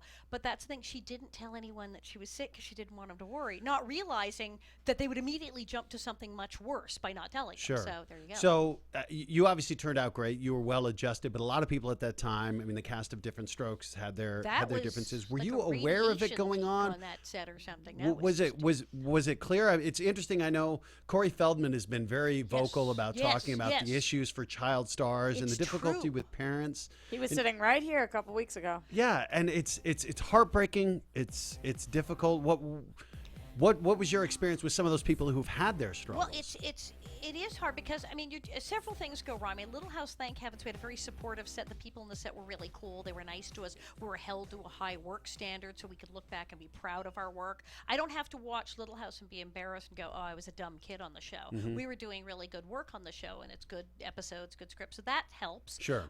We were held to a very high work ethic, so we really were working. We didn't have time to goof off. But one of the things that happens is you're a child and you're doing an adult's job. I was 12 before I got like famous. I don't know if I'd like been Nelly and gotten famous at 6. I mean, what would you're a kid, but you're doing it. You have an adult's well, responsibility. 12 12 is is not still old. young. I mean, Yeah. I think anyone under 18. 30, Yeah, it's right. a challenge. Yeah, exactly. You see what happens even with grown-ups who go into TV and movies when they're 20. You're doing a job where you're responsible. I mean, I always felt bad for Melissa Gilbert. It's like she was 9 and responsible for the employment of like 150 Yeah. people. And, you're making this paycheck. You're doing all this work. You have to do it. You can't just come in and go, well, I'm a kid. I don't feel like working today. I think I'll have a tantrum. I need a nap. They're like, yeah, well, you're fired. Get your... No, I mean, there were days on the set I was sick. I threw up on the director's shoes once. I was so sick. The flu or something. I lay down for a while, and then it was like, you better, because we got a thing to do. Wow. So yeah, there were no sick days. It's not like that. You're pulled away from your friends a lot. Now in Little House, we had a lot of other kids. Very helpful. Good group of kids to hang out with. I kept my old friends. A lot of people are pulled out of their school. They never see their friends again. They're out of their element. They're on a show where they're the only kid. They're surrounded by all grown-ups all day, 24/7. Yeah, that gets weird. If you have a good teacher on the set and your parents pay attention, you can get a good education. But a lot of times you miss stuff that if you were in attendance, certain lectures, they're now doing a thing of helping kids who are missing things like chemistry lab and biology lab because they're not on the premises to like bring a trailer out. Well, wouldn't it also be just the socialization of The being around other socialization. kids, being You're a not kid? around them, and people miss certain things. You get sort of old before your time. You're doing all these adult things, but you're also so sheltered sometimes. You don't do other things. So you get these people who are like 40-year-old midgets on the one hand. They're like very old, and they're like, because they've been working, and, you know, I had a midlife crisis when I was 21. You know, it's like you already had this career. But you ask them about things that you and I would take for granted that people know, and they're, what? Because they didn't do that. They never learned, and they're like 12 permanently. So that gets weird. And it depends on the parents. A lot of people steal their kids' money. Yeah, It's that's terrible. what Corey was talking about. It shouldn't be That that. They these kids passed the essentially Coogan work law, for nothing. which sort of stopped it cold. Coogan law stopped a lot of it. Initially, that's the law named for Coogan, who lost all his money, where the money's supposed, part of it, but like this much of it goes into an account you get at 18. But not all of it. They can siphon that off. Parents found ways to legally circumvent it. It also used to be you had to be a contract player. You had to have a contract. So if you did commercials or just episodic, you didn't have the account. And people found go-rounds and stole the kids' money. Famously, this is exactly what happened to Gary Coleman. I mean, I Yeah. think he's the worst case scenario of that. And happening. some of it was just like dumb. And I think Gary, because I did a thing on the Tonight Show with Gary, and we talked about it. Some people, their parents went, "Oh no, we're not stealing it. We have this great plan. We're going to invest it." My barber's cousin's girlfriend's friend says this is a good idea, and then the money goes bye-bye because they're naive and they don't know what to do, and it's too much money. And there's parents who go crazy and just flat out steal the money. The parent's an alcoholic or a drug addict or a gambling addict, and the kid has a lot of money. Oh, well, that's gone. And terrible, terrible things happen, and the kid's very exploited. And sometimes they don't know. They literally, I know people who turned 18 and said, "Well, where's my trust fund?" They went, you don't have one. And they thought they were waiting for that check because they thought they had it, and then nothing, gone. Do you think that it is harder for child stars today, like the Lindsay Lohan, Shia LaBeoufs of the world, because of how out there everything is? Like Yes. it's immediately on YouTube. You think they have it harder than you did? Totally, because it's immediate. Okay, I was joking about this the other day. I said, back in my day, we had the National Enquirer. There was no TMZ, but there's the National Enquirer. The National Enquirer would find out terrible things about you, and you'd be drunk at a party, and they would go run it. But you had days before this ran. They had to put the paper to bed. It took them days to put it together. So your publicist and your lawyer and your manager could call the Enquirer, and if they could talk them out of it before, I think, Thursday at midnight, that paper wouldn't come out on Sunday. So you had like a week to like talk them out of it and then save yourself. But TMZ and people with their phones, you fall down outside a nightclub, it's up before you hit the ground. Or you tweet it yourself. Or you tweet it yourself. Tweet it yourself. And if you look, some of them, like I think about like Lohan and some of these people, it's like, wow, they all knew that she was going to that clothing store. She just miraculously happened to stop by and hold up the T-shirt for, oh, wait, yeah, she called them. And people sometimes are calling these people and doing setups. And at one point when they were talking about laws to better protect celebrities because it was getting out of control with the chasing, someone was on TV and he said, they're not following everyone. They're following 7 people. And yeah, there's a certain group of people who are followed all the time. And some of them are capitalizing on that. They're sort of playing that and calling them. And then there's people who are just like, why are you on my lawn? Yeah, where that they didn't ask for that.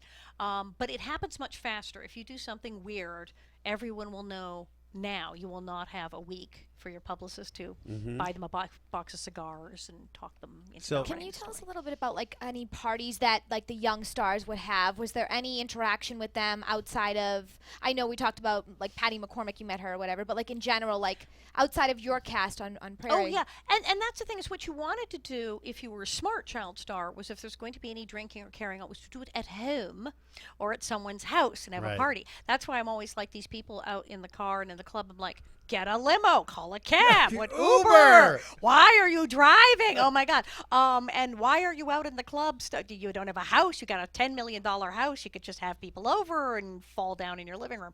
And back in my day, we did our drinking in the living room. And literally, I remember there was a very crazy party, and it was with Jill Whalen, as a matter of fact, was there. A bunch of people and a lot of young girls from a show. And I don't think we were doing anything horrible or illegal, but yeah, I think a couple people did fall down the back stairs, but nothing happened because everybody was there and they were in somebody's house and somebody picked them up and nobody took a picture and they got them a cup of coffee and put them to bed and yeah, Yeah, like yeah. regular people. Okay. So yeah, you can, there's some of it is sheer insanity and some of it is like college.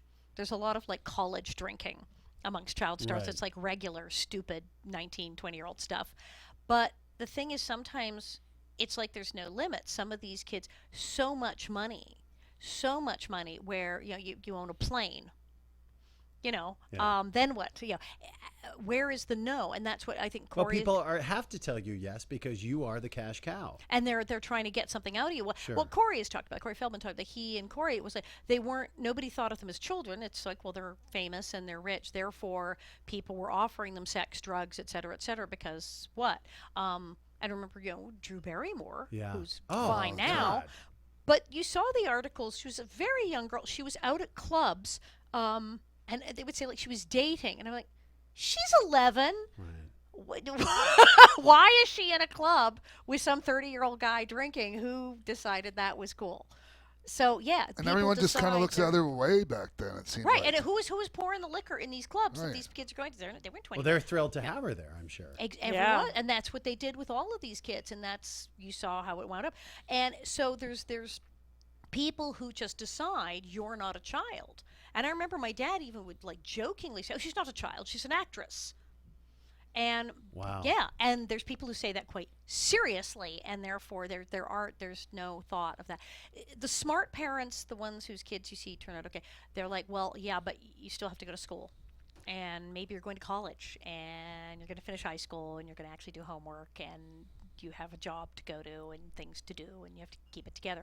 So that's why there's this thing now called there's a minor consideration that Paul Peterson started, trying to help some of the former ex-child stars that have issues, and then there's looking ahead through the Actors Fund, wonderful program, which is getting all these young kids now and going, and you're staying in school, and we have programs and parties where you can hang out with kids your age who are also in the business. We do charity work and volunteer work, and we have classes, and maybe you want to go to college, but with working, you haven't had time to like look at colleges or apply. Maybe you haven't been taking the courses you need. You need someone to help you do that, and they help them out so that they can do normal stuff. We were just talking earlier about Bachelor in Paradise, where it's kind of the opposite. Rather than trying to put people on the good path. Yeah, that's like, here, let's ruin your life So as what quickly. do you think of that quickly, with this yes. reality TV where people are and they're being put in this situation and instead of hiding these things, as you said, Making it do it at worse. home behind closed doors, Yeah. you're doing it on camera. Really, okay, reality TV's kind of like screwed up in the first place, and I'm like, "Rrr," because it's you have the thing, it's like not union, it's all weird, and you have people where there's no separation between character and it's not real reality. You have people who are playing the villain in like a group situation, but they're not that person. There's no script, so people go, they're awful, because they're using their name and Right. they're supposed to be them. So then how do you get... I met a guy in France. He had been on The Loft, which was a very big Big Brother French reality TV. It's huge in Right. France. The Loft was terribly big, and he was the bad guy. He was a very good-looking, young, sexy man, and he had a notorious affair with in a pool. There was a swimming pool Right. and a blonde woman and a whole thing, and they had wound up having like the scandal was sex on TV, and even in France they were scandalized. It was that bad. And he was seen as no good. He dumped her for somebody else, was cheating, and he was terrible, and people hated him. And I met him. He came to my book signing in Paris and said, "Can you help me?" And he said, "Because you've done really well with this whole turning around, everyone hating you." I'm not that person. It was all staged. Right. She's a lovely girl. We're still friends. I like her very much. They told us to get in the pool. Oh, wow. This whole thing said, I don't hate anyone. I wasn't cheating on my girlfriend. This is all made up. Right. All those terrible things I said and did, we were sitting around with the directors planning what would make a good episode. I'm not this heel, this cad who did all these things to women. None Right. of this is real. And I can't walk down the street. Wow. So what did you say? I said, well, you need to. I said, writing a book is always helpful. I said, write a book. Right. I said, but yeah, you need to get out there on the interview shows so they can see you and start Be human. explaining this and be human. Humanize it. So they humanize yourself and write a book and talk about how that's not. I am this other person. It must be hard though, because for you legally, you could say that I'm not this person, but for him, if you're doing a reality Right, show, if he's on the show Right. at the time, He that's him, can't- and he yeah. was done at least. So I think he's been making some kind of comeback or something. But that's what was happening to people. It's hard. I think people are tempted by fame, and you go on these reality shows, and for a lot of them, they know this is my chance to have my 15 minutes, and the only way to sustain it is to play up this character. And I And think to be really there can be more producers- outrageous. There's right. it's be top of the other guy, be more outrageous than the other guy, and it's also okay. It's one thing to try to get fame by acting or singing. You kind of have to actually do something Right. like write or act or say. Have talent, is yeah, what you're saying, right. Kind of, yeah, and put in the effort. Actually. Right. Yeah, but reality TV is kind of I don't want to do that. I just want to show up Yeah. and get the fame, Yeah. and so that's bound to lead any get rich quick scheme leads to trouble. So what's amazing to me is, we've talked about your acting, your comedy, your advocacy, and some Yeah, of the sure, some of the things you've gone through, and particularly what you did in the Senate here in California, Yep. helping to eliminate and what a difficult subject for you to talk about, molestation, Yes. and incest. It's so weird. I mean, you'd think it's a no-brainer that everybody would agree that sexually abusing children is bad, that it being a family member is worse, and that people should go to jail if they are convicted of such a thing.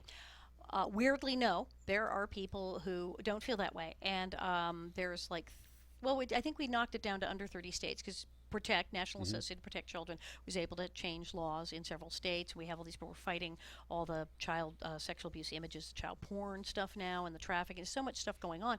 But there's a law in many, many, many states that if someone sexually abuses a child, I mean, even when, and it lists all the horrible things you can do in the law and the crime, it's like full out rape, but they're related to the child in any way, they can qualify for a legal exception, the incest exception, where not only can they serve no jail time, but they can even get, in some cases, a thing called deferred entry of judgment, where you have no record.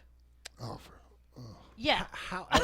So then you don't have to register. What was the No, rationale? register can open a daycare center a year later because even if you, and it counts for multiple victims and continues to be all.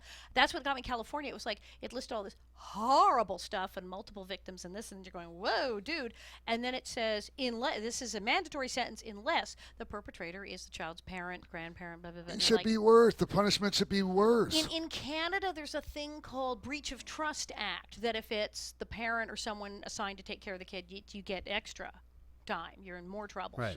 But in the U.S., it's less. And the thought was, we're doing a favor because we don't want to take this caregiver away from the child. Right. Even though When it's keeping in the reality, monster the kids next were to the like, victim. get him out of here. It was sometimes the mother would say, well, no, keep him here.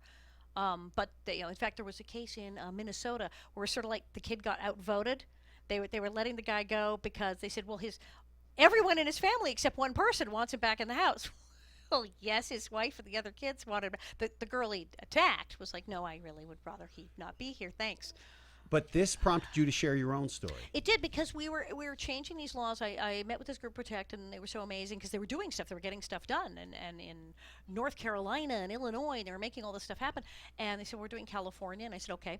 And they said, you do not have to go public. But then when we went to the Public Safety Committee initially, they were like, no, we're keeping the law. And we're like, really?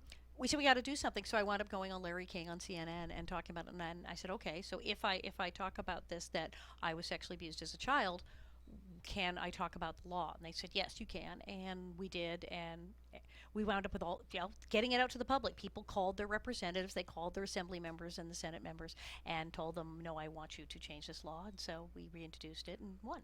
What was that like going on the show with Larry King, sharing a story, such a difficult story to share, and It was sharing much it in such rougher a than public- this. Right. This But is how way was that easier moment than- when you decide to go out there and to open yourself up in such an intimate, personal story and to share it? How was that moment when you're actually speaking these words, this truth out? Well, I was very lucky. I mean, he was very nice, and we'd gone endlessly over everything with the producers for like days in advance. Now we're going to talk about this. Can we talk about this? If we talk about this, can we talk about that?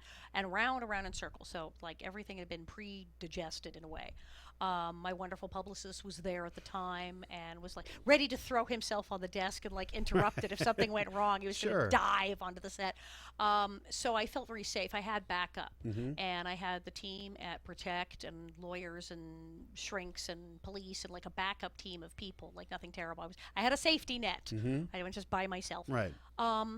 But yeah, it was really surreal because when you're abused as a child, and anyone who suffered child abuse, sexual, emotional, physical, knows this can hear me, knows this happens. You are told not to tell, usually on pain of death. You're told don't tell, or I will kill you, or I will hurt you, or I will kill someone you know. I mean, the death threat is like first out the door. You are told if you tell, the sky will fall, the earth will open up. You must never tell this. So to finally tell someone in a therapy session was a big deal. To tell people in group therapy was a big deal. To tell my closest friends was the thing. And then to sit there and see it, hi Larry, and tell Larry King. Right. Yeah, when you've been told your whole life you must never tell this. No, it's not exactly a walk in the park. It's not easy, and I don't totally recommend jumping to Larry King. I have people say I want to tell my story. And I say, well, have you told your husband? Have you told your closest friends? Have you told your therapist? No, but I thought I'd go public and go straight to TV. And I'm like, yeah, you probably want to rethink that. Even if the perpetrator doesn't tell you, you better not tell anyone. You're so full of like shame that you're not going to say anything nobody's going to know about this. Absolutely. Yeah, right. Yeah, you So are, you were yeah. young. You were 6? Yeah, when it started? absolutely, yeah, And yeah. when was the first time you talked about it or told someone? 21. 21. Really? So all the time you're on television, you're living with this. Exactly, and that's what makes people nuts, is the holding it in and sitting there and going, I'm different. Can anyone tell? I know this thing. Do they know? Do they know that I know that they know that they know? Are people staring at me? You're sitting there with this. People start having conversations about child abuse, and you're like, yeah, anybody want anything from the vending machine? And you're like, it's just there hanging over you all the time. So in that sense, yes, when I went public, then I was kind of like, I feel much better now. On that sense, it was a relief because I was like, well, I guess I can't sit around and go, gosh, does anyone know now that part's gone. When you're 21, what first made you tell your story? Oh, I had to go to therapy. I was ill. I was just ill. Yeah. It was the stress. I was, I said, I've been on a show for all this time. I was finally now off a show and had like free time, which I had. What's free time? What's a vacation? I had been like working and had something to do all the time for years. And then suddenly I had all this like free time to think about things. And it just got to me. And I was a grown up, and you look at kids and go, wait, they're like this big. And it like sinks in. Right. Because when you're a kid, you're like, oh, yeah, is this normal? And then you grow up and go, what? So all of that began to sink in. It got really unpleasant. I was physically ill. I was really having horrible physical. I just felt terrible and depressed and awful. And luckily, I had the wherewithal to go, well, I think you're supposed to seek professional help when this happens. And I did. And really, if you're out there and you're miserable and you're suffering, this is happening. Now there's a million places to call. You can call Child Help. They don't just take calls reporting kids. You can be an adult and call and say, I need to find help. RAIN, you have people like that. They're great. I've done stuff with RAIN before. They're great. People you can call and say, look, I call a hotline, say I need help. And there's so many support groups. There's you can get a professional therapist. There's a million support programs, 12-step type things, therapy. There's like a million things now, places to go. Get it out, absolutely. Talk to someone who knows what they're doing and tell them what happened and get help, because you shouldn't have to sit with that. It'll just eat you inside.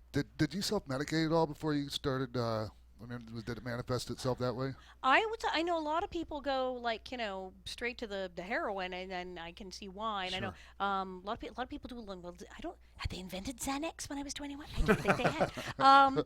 And it was funny because I actually had a doctor said, "Oh, do you want Valium?" And I said, I have a feeling you could give me Valium, and then I would take all of the Valium. So that's why I think you should give me a phone number of someone I should talk to before we go. So I was good. I mean, when I was really young, like literally like a kid, a teenager, I was experimenting with drugs and stuff because I was like, why not?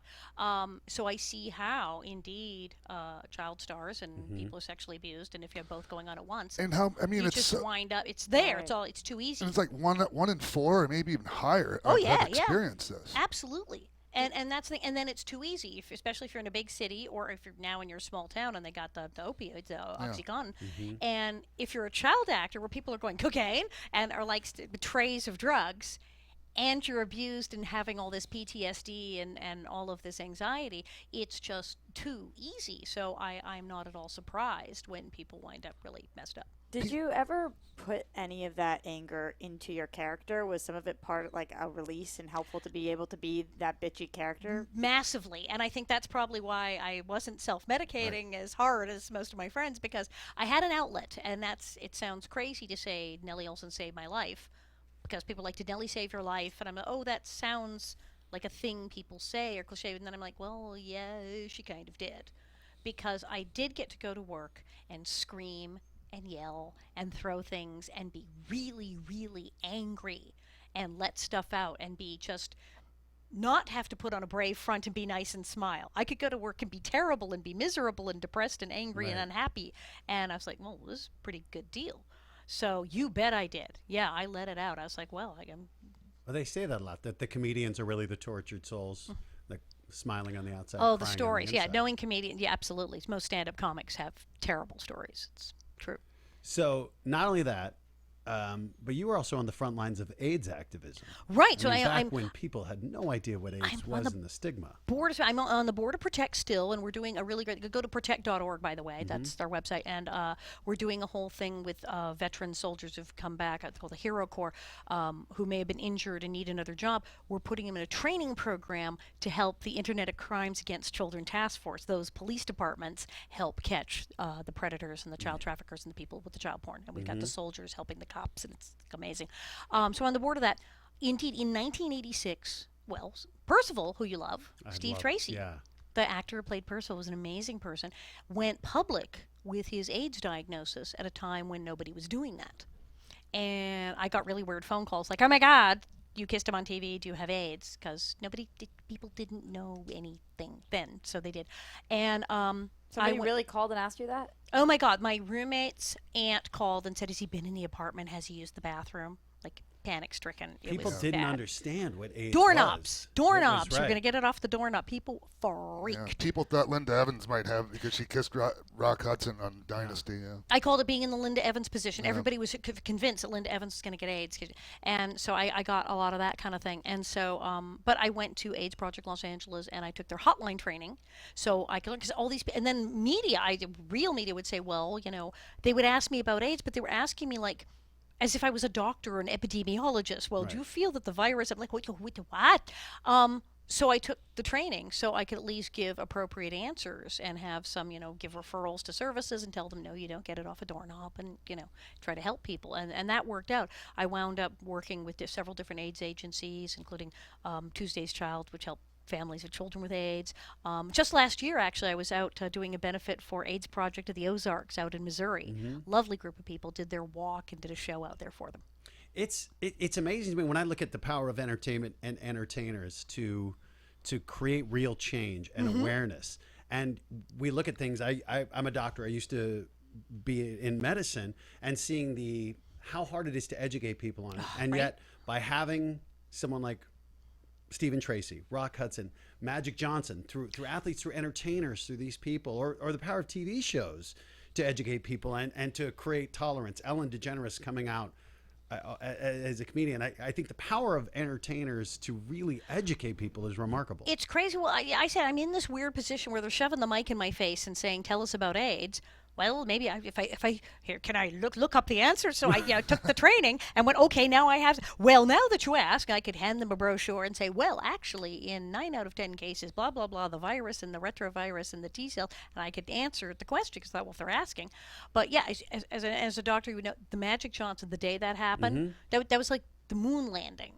Yeah. It was insane. But so many basketball players, Charles Barkley said, I'm not going to play on the court with him. Oh my God, I'm right? afraid that I'll catch AIDS from Remember him. when he's bled on court when Yeah. he came back? Oh, my nuts. God, the world, everything stopped. But when he announced it, it was so huge because I remember I had a lecture at a school the next day with a bunch of people who were going to speak at school, and literally the day before we were saying, well, there's a disease, and it's called AIDS, and there's a virus, HIV, it's a human immunodeficiency virus, blah blah blah blah blah blah blah blah.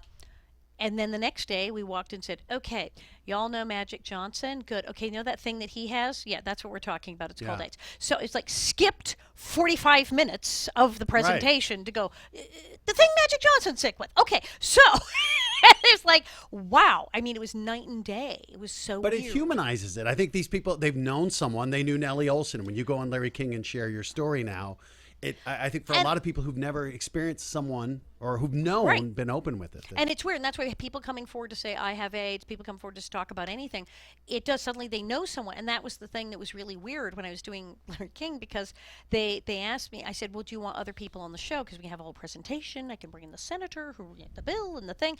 And actually, the woman who was producing the show said, and what show were they on?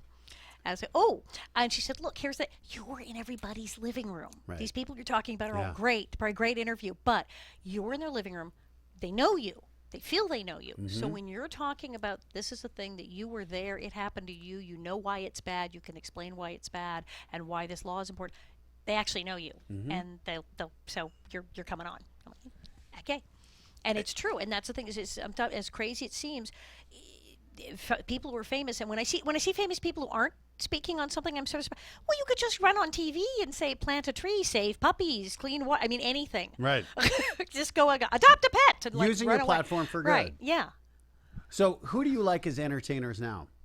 Oh gosh, and you know, TV Academy, so at the stack of DVDs, so I'm now trying to watch. You can announce your votes here. Every who you're voting for. show in the world and Right. try to see them all. I went to go when I was doing the SAG Awards voting. I went to watch one episode of everything until I got to Stranger Things, and then had to watch like all 8. Loved Stranger glued to the Things. set like this. And today I started watching some shows, and then I put on this and I put on that, and then I went, oh, what's this crazy thing? Haters Back Off with the crazy lady who does the parody Miranda of sings. She was Miranda Sings. Apparently she was on, I don't know these things, I am old. Apparently she was on YouTube being Miranda Sings, doing a parody of people who make bad YouTube videos. And now she has an entire show where it's the girl and her whole family. And I started watching this and went, ugh, and wound up watching like 3 episodes because it was hysterical. In fact, well, the characters are so obnoxious, you want to like reach for the TV and smack them in the face. Right. Which means they're doing, I can attest, they're doing a good job. If I want to punch them in the face, they must be good at what they're doing. Who? Yeah. Right. Who else are the great bitches on TV today? The great bitches. Well, I do feel sometimes when I watch Big Bang Theory that Sheldon is the Nellie Olson of the show. Really? Because when he Yes. says really bitchy things to people, Right. but they all still love him anyway Right. and still keep him around. So I always watch it when he's the Nellie Olson of this. This is great, you know. So yeah, I have lots of shows. I mean, I'm terrible. I watch cartoons. I watch The Simpsons still, and I watch Family Guy, and I watch all that. I watch a lot of things. You know, I watch the Sci-Fi Channel and Comedy Central and the Cartoon Channel and weird things. And I have Netflix and Amazon and all of these things. And I try to keep up, but there's like a million shows I literally have not seen yet. That's what we were saying. A It's million so shows. hard for entertainment now because there are a million choices to not only get people to tune in once, but to keep tuning in. Kimmy Schmidt. I like Kimmy Schmidt. Yeah. So So, good. Unbreakable Kimmy. That's great. I love Unbreakable I Kimmy gotta Schmidt. ask, what do you think of the Kardashians See, there's guys I'm like, think of what they could do. with their power, with their fame? You mean? Right. If I was a Kardashian, I'd be like, well, today it'll be adopt a kitten. I would go out to do and then the next week it would be clean air. And then 2 weeks later it'd be puppies. But then and you might not be a Kardashian. Right. See, Therein lies and is there the- attraction in their fans? Do they dig it that they're like, hi, we're rich and we're really into makeup and don't care about life or anything? Is that part of the deal that they're playing these? And I think again, it's fake. I mean, I don't know. What do you They're think- probably what all do you off think's to fake? the opera and the library after work What or do you something. mean? What do you mean is fake? I think they're Part. putting it on. putting the you think the I show? don't think anybody's actually that dumb who can make that much money and have a successful show and then actually be that But physically isn't that stupid. a testament? I think Isn't that a it's a setup. testament to human nature that we say we want to watch the kittens in the clean air, but we tune in to the sex and we say and the it's backstabbing? terrible, these shows that are so dumb, and we should have intelligent people on the television doing intelligent and meaningful things, Right. and then they're watching the Kardashians. And I don't know if they stopped and said, well, I'm going to read a book now, and I'm learning Latin and ancient Greek, and I'm off to the opera. Would people tune in? No. No, they like it, and that's what I'm thinking. No. It's like, how do we know that these people are, and the Real Housewives of Beverly Hills? Right. Maybe they're all geniuses, and this is part of the act. Like, how stupid can I act on this reality show because people dig this? Well, it's just what you said about the French guy, I think, where they also Yes. know people don't want to see them go in there and quote Shakespeare. They want to see people have sex and betray each other. And look at my butt. My Yeah. butt is big. Is your butt big? My butt is big. My I butt mean, is it's like a whole pretty show juicy, about if I'm like being the honest. butt. Good for you. Can I just ask about somebody from the Partridge, a couple of people from the Partridge family? Did you ever meet David Cassidy or Shirley Jones, Susan Day, Danny Bonaduce? I met any of them. everybody like once, but Danny and I, the Tonight Show did when Jay Leno was on, did a marvelous thing called Hollywood Survivor. It was like 5 days of sketches where they sent up Survivor, and it went on and on and on. It went on for like weeks. We were all like everyone, and we had 2 teams, and my team was me, Gary Coleman, Dawn Wells, and Danny Bonaducci. Wow.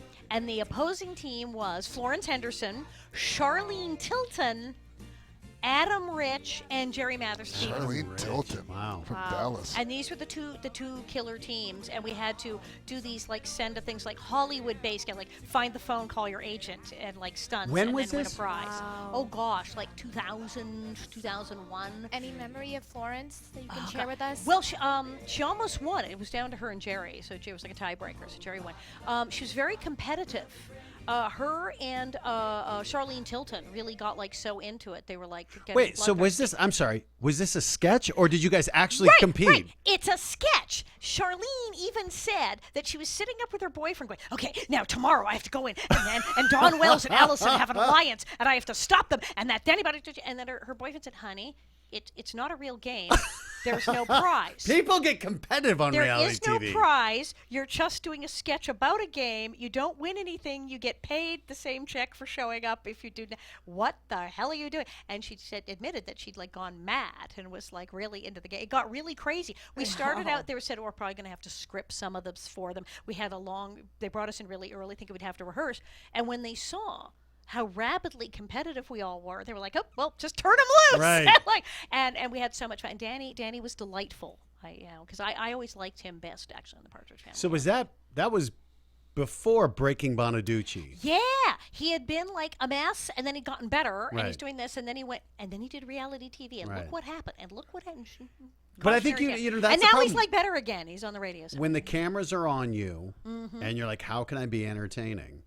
I think it's easier to be bad. I think so. And there's a study out of England that apparently there's a rather high suicide rate for people who work in reality television, who appear on it. And they were going mostly from the British shows. I don't know how many American shows they included, but they went, okay, we had this many people on this many shows, and this many of them either committed suicide or attempted to commit suicide. It's interesting. I think because you can go from not obscure, but you go from a normal life Mm-hmm. in Middle America, and you can be on the cover of Us magazine, and for 3 months have be the most millions famous person of on earth, people. and Yes. money, and they make a lot of money, and it's like and then what? And it's a weird fame because what are you some of famous them- for? You're famous for something negative, and yeah, Some of them make no money and they're just like disasters, which is even worse. that's really scary. I know this might fall into the category of me thinking that all famous people know each other because he's I noticed on. that seems to be a theme Well, here. you. yeah, totally. Because he was It's on like air Canadians. before you, and he That's was me. way older than you. But I have to ask about Adam West. Did you know him at all?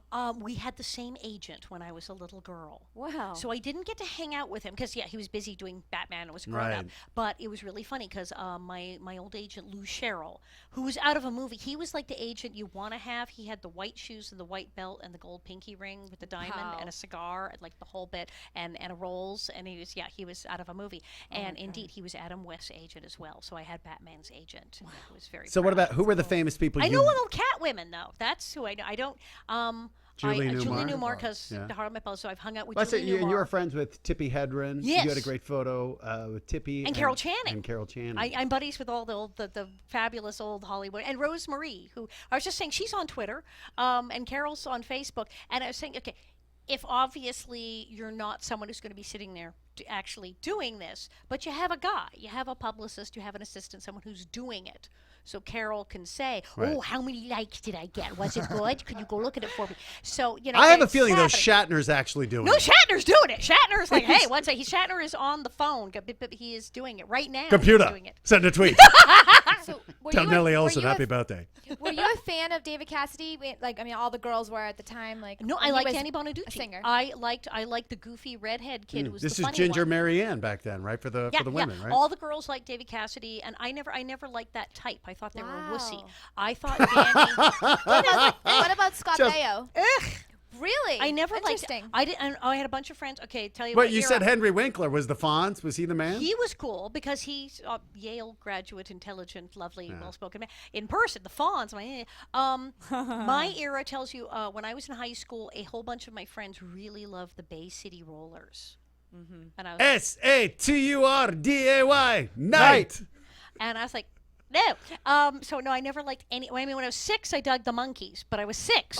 But after that, I was like, no. I never Sean's liked getting any of those. fired up. I liked Danny Bonaducci. Now I did. I mean, the Fonzie type, indeed. I mean, later when Rocky came out, I liked Sylvester Stallone. But then I liked people like Al Pacino and Robert De Niro. And then for as musicians, I was a punk. I like Johnny Rotten. I like John Lydon and the Sex Pistols. That's why I liked. I thought seem Joe like- Strummer and the Clash. I Right. liked them. They seem like they would be Nellie Olson's type for sure. Right? Sex Doesn't that Pistols. make way Yeah. more sense? See there. No, I wasn't into David Cassidy. I was way more into like Joe Strummer. Yeah. So who did you want to meet back then? Who do I want to meet? Anybody in any punk band, and every now and then I meet a few because I did hang out at the Whiskey, so every now and then I meet a few people. Who I like from TV that I want to meet them? It's so funny. I liked game show hosts, which is like wacky. And I met this guy. There was a guy. What was it? Wink gosh. Martindale. Treasure Hunt. Who had Treasure Hunt? Treasure Hunt. Because he was mean to the contestants. Oh, was he? And I thought he was hysterical. He would like torture people. They'd have Right. all these prizes, and he'd Kenneth go. Kendall That sounded. And, or Mark Fear? and they bring out the box. I mean, it was like the 70s, and they bring out the boxes, and he'd go. Either Jeff Edwards or Jan Murray. Oh, Jeff Edwards would have been in the 70s. And that may be the guy, because he would bring out the boxes and say, Right. Are you sure? Are you sure? Right. And they go, I want this one. You have one. Oh, and he'd actually hit, you have one. Oh, it's a set of potholders. And then they'd be crying, and they'd go, wait, there's something under the potholders. It's a trip to Hawaii. And he would just All right. drag this out. And it was torturous. He was really awful to people. And I got to meet him at a charity event. God, I was love I was game so shows. happy because he was cool. I remember Sale of the Century. That was one of the things that. where they flipped around. You win, and they flipped around lamps. And I always felt like that's one of those lessons in life. Sometimes you think you're going to win something big. Door number 1. Lamps. Yes. That's what you Don't get, and you know. got to pretend to be excited about it. By the way, I host reality television in full disclosure, and I was on Celebrity Apprentice. So I had a really I host American Ninja Warrior, which is so it's She not won quite as Celebrity tabloid. Apprentice. Right, I won Celebrity. You won. Winner. Right. Starting So with actually, the winner. winner. you were mentioning. So for me, I grew up. Arnold Schwarzenegger was it, and he hosted the most recent season of Celebrity I Apprentice. met him at the Special Olympics. All of us celebrities would go help out Special Another Olympics. guy who's done amazing advocacy and good things. He signed our bill in Sacramento when he was governor. He signed our bill that Protect passed. He's been an amazing guy and still active. But I was at a party at his house a week ago. I was doing an auction or 2 weeks ago, and Stallone was there. And I heard you guys just ran into Yeah. Stallone. Schwarzenegger and Stallone together. Oh my God, it'd be perfect. My 16-year-old me was exploding. Oh my God. I loved. I was Look at him there. standing around, and this was early. Schwarzenegger wasn't Schwarzenegger yet. I mean, Yeah. Stay Hungry. He was like Conan, I Right. think. Still, he wasn't like It's big like yet. 83, Just 82, And 83. so this was like just 82. Maybe. Right. It was really early. Right. But he was at the Special Olympics with all the celebrities, and we were standing around, and I sorted who he was, kind of like, oh, that's the guy. And we're standing there, and we sort of look at each other, look around, and he looks at me, and he looks at my legs and the shorts, and look at him, and I look at his legs, and he turns to me and says, "You and I are the only ones here without a tan." Pasty white. Well, Schwarzenegger was known as a ladies' man. He might have been making a play on That Nelly. could have been I some saw you on weird Fantasy Yeah. Island.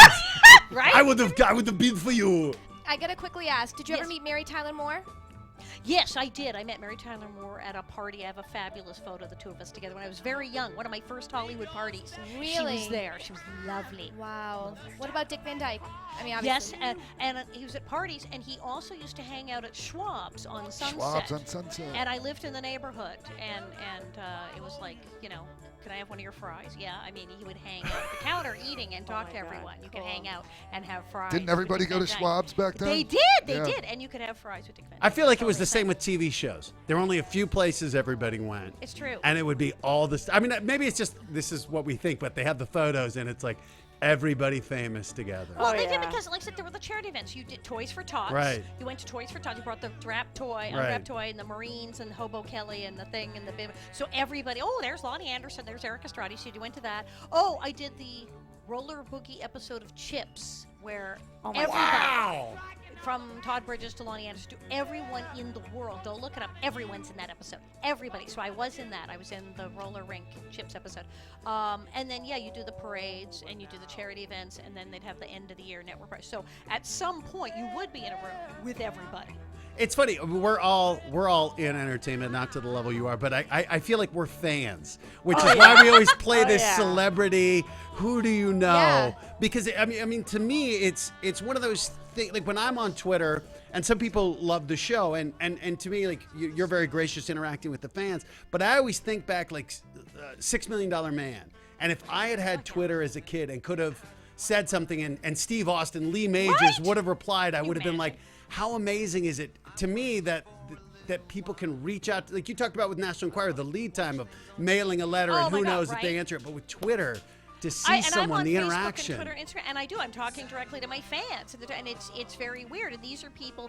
They're in Minnesota. They're in Kansas. They're on the So prairie, right of love. and they normally would not be like, hey, Right. hey, Alison, I saw the picture of your cat. I have a black cat too. What do you do?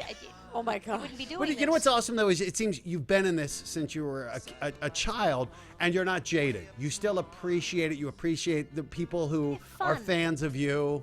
Yeah, but I think it's so great that you can retain that, because I see And people who get I'm jaded by the promoting more business. things. What else? did I Promote. Oh, I just Yes. promote so we promoted the show. Life Interrupted, My that's right, and it's on- husband's- it's on It's on YouTube. YouTube. Go on YouTube and make sure you like it and subscribe. Yes. And if comment. if you are a Television Academy member. Vote. Dawn Wells is nominated. I am I will nominated. be voting. The show is nominated, and Michael Lerner Forget is Dawn nominated. Wells. We love her, but you're here, Allison. My husband's in a band. My husband Bob is in a band called Catahoula, and he plays guitar. Where and are they they're really playing? great. Are they playing, or are we Actually, just gonna get their they music are. here? Where are they I playing? have the CDs. They are on July 8th. They're going to be at Viva Cantina at 900 West Riverside Drive in Burbank. And they're really very good.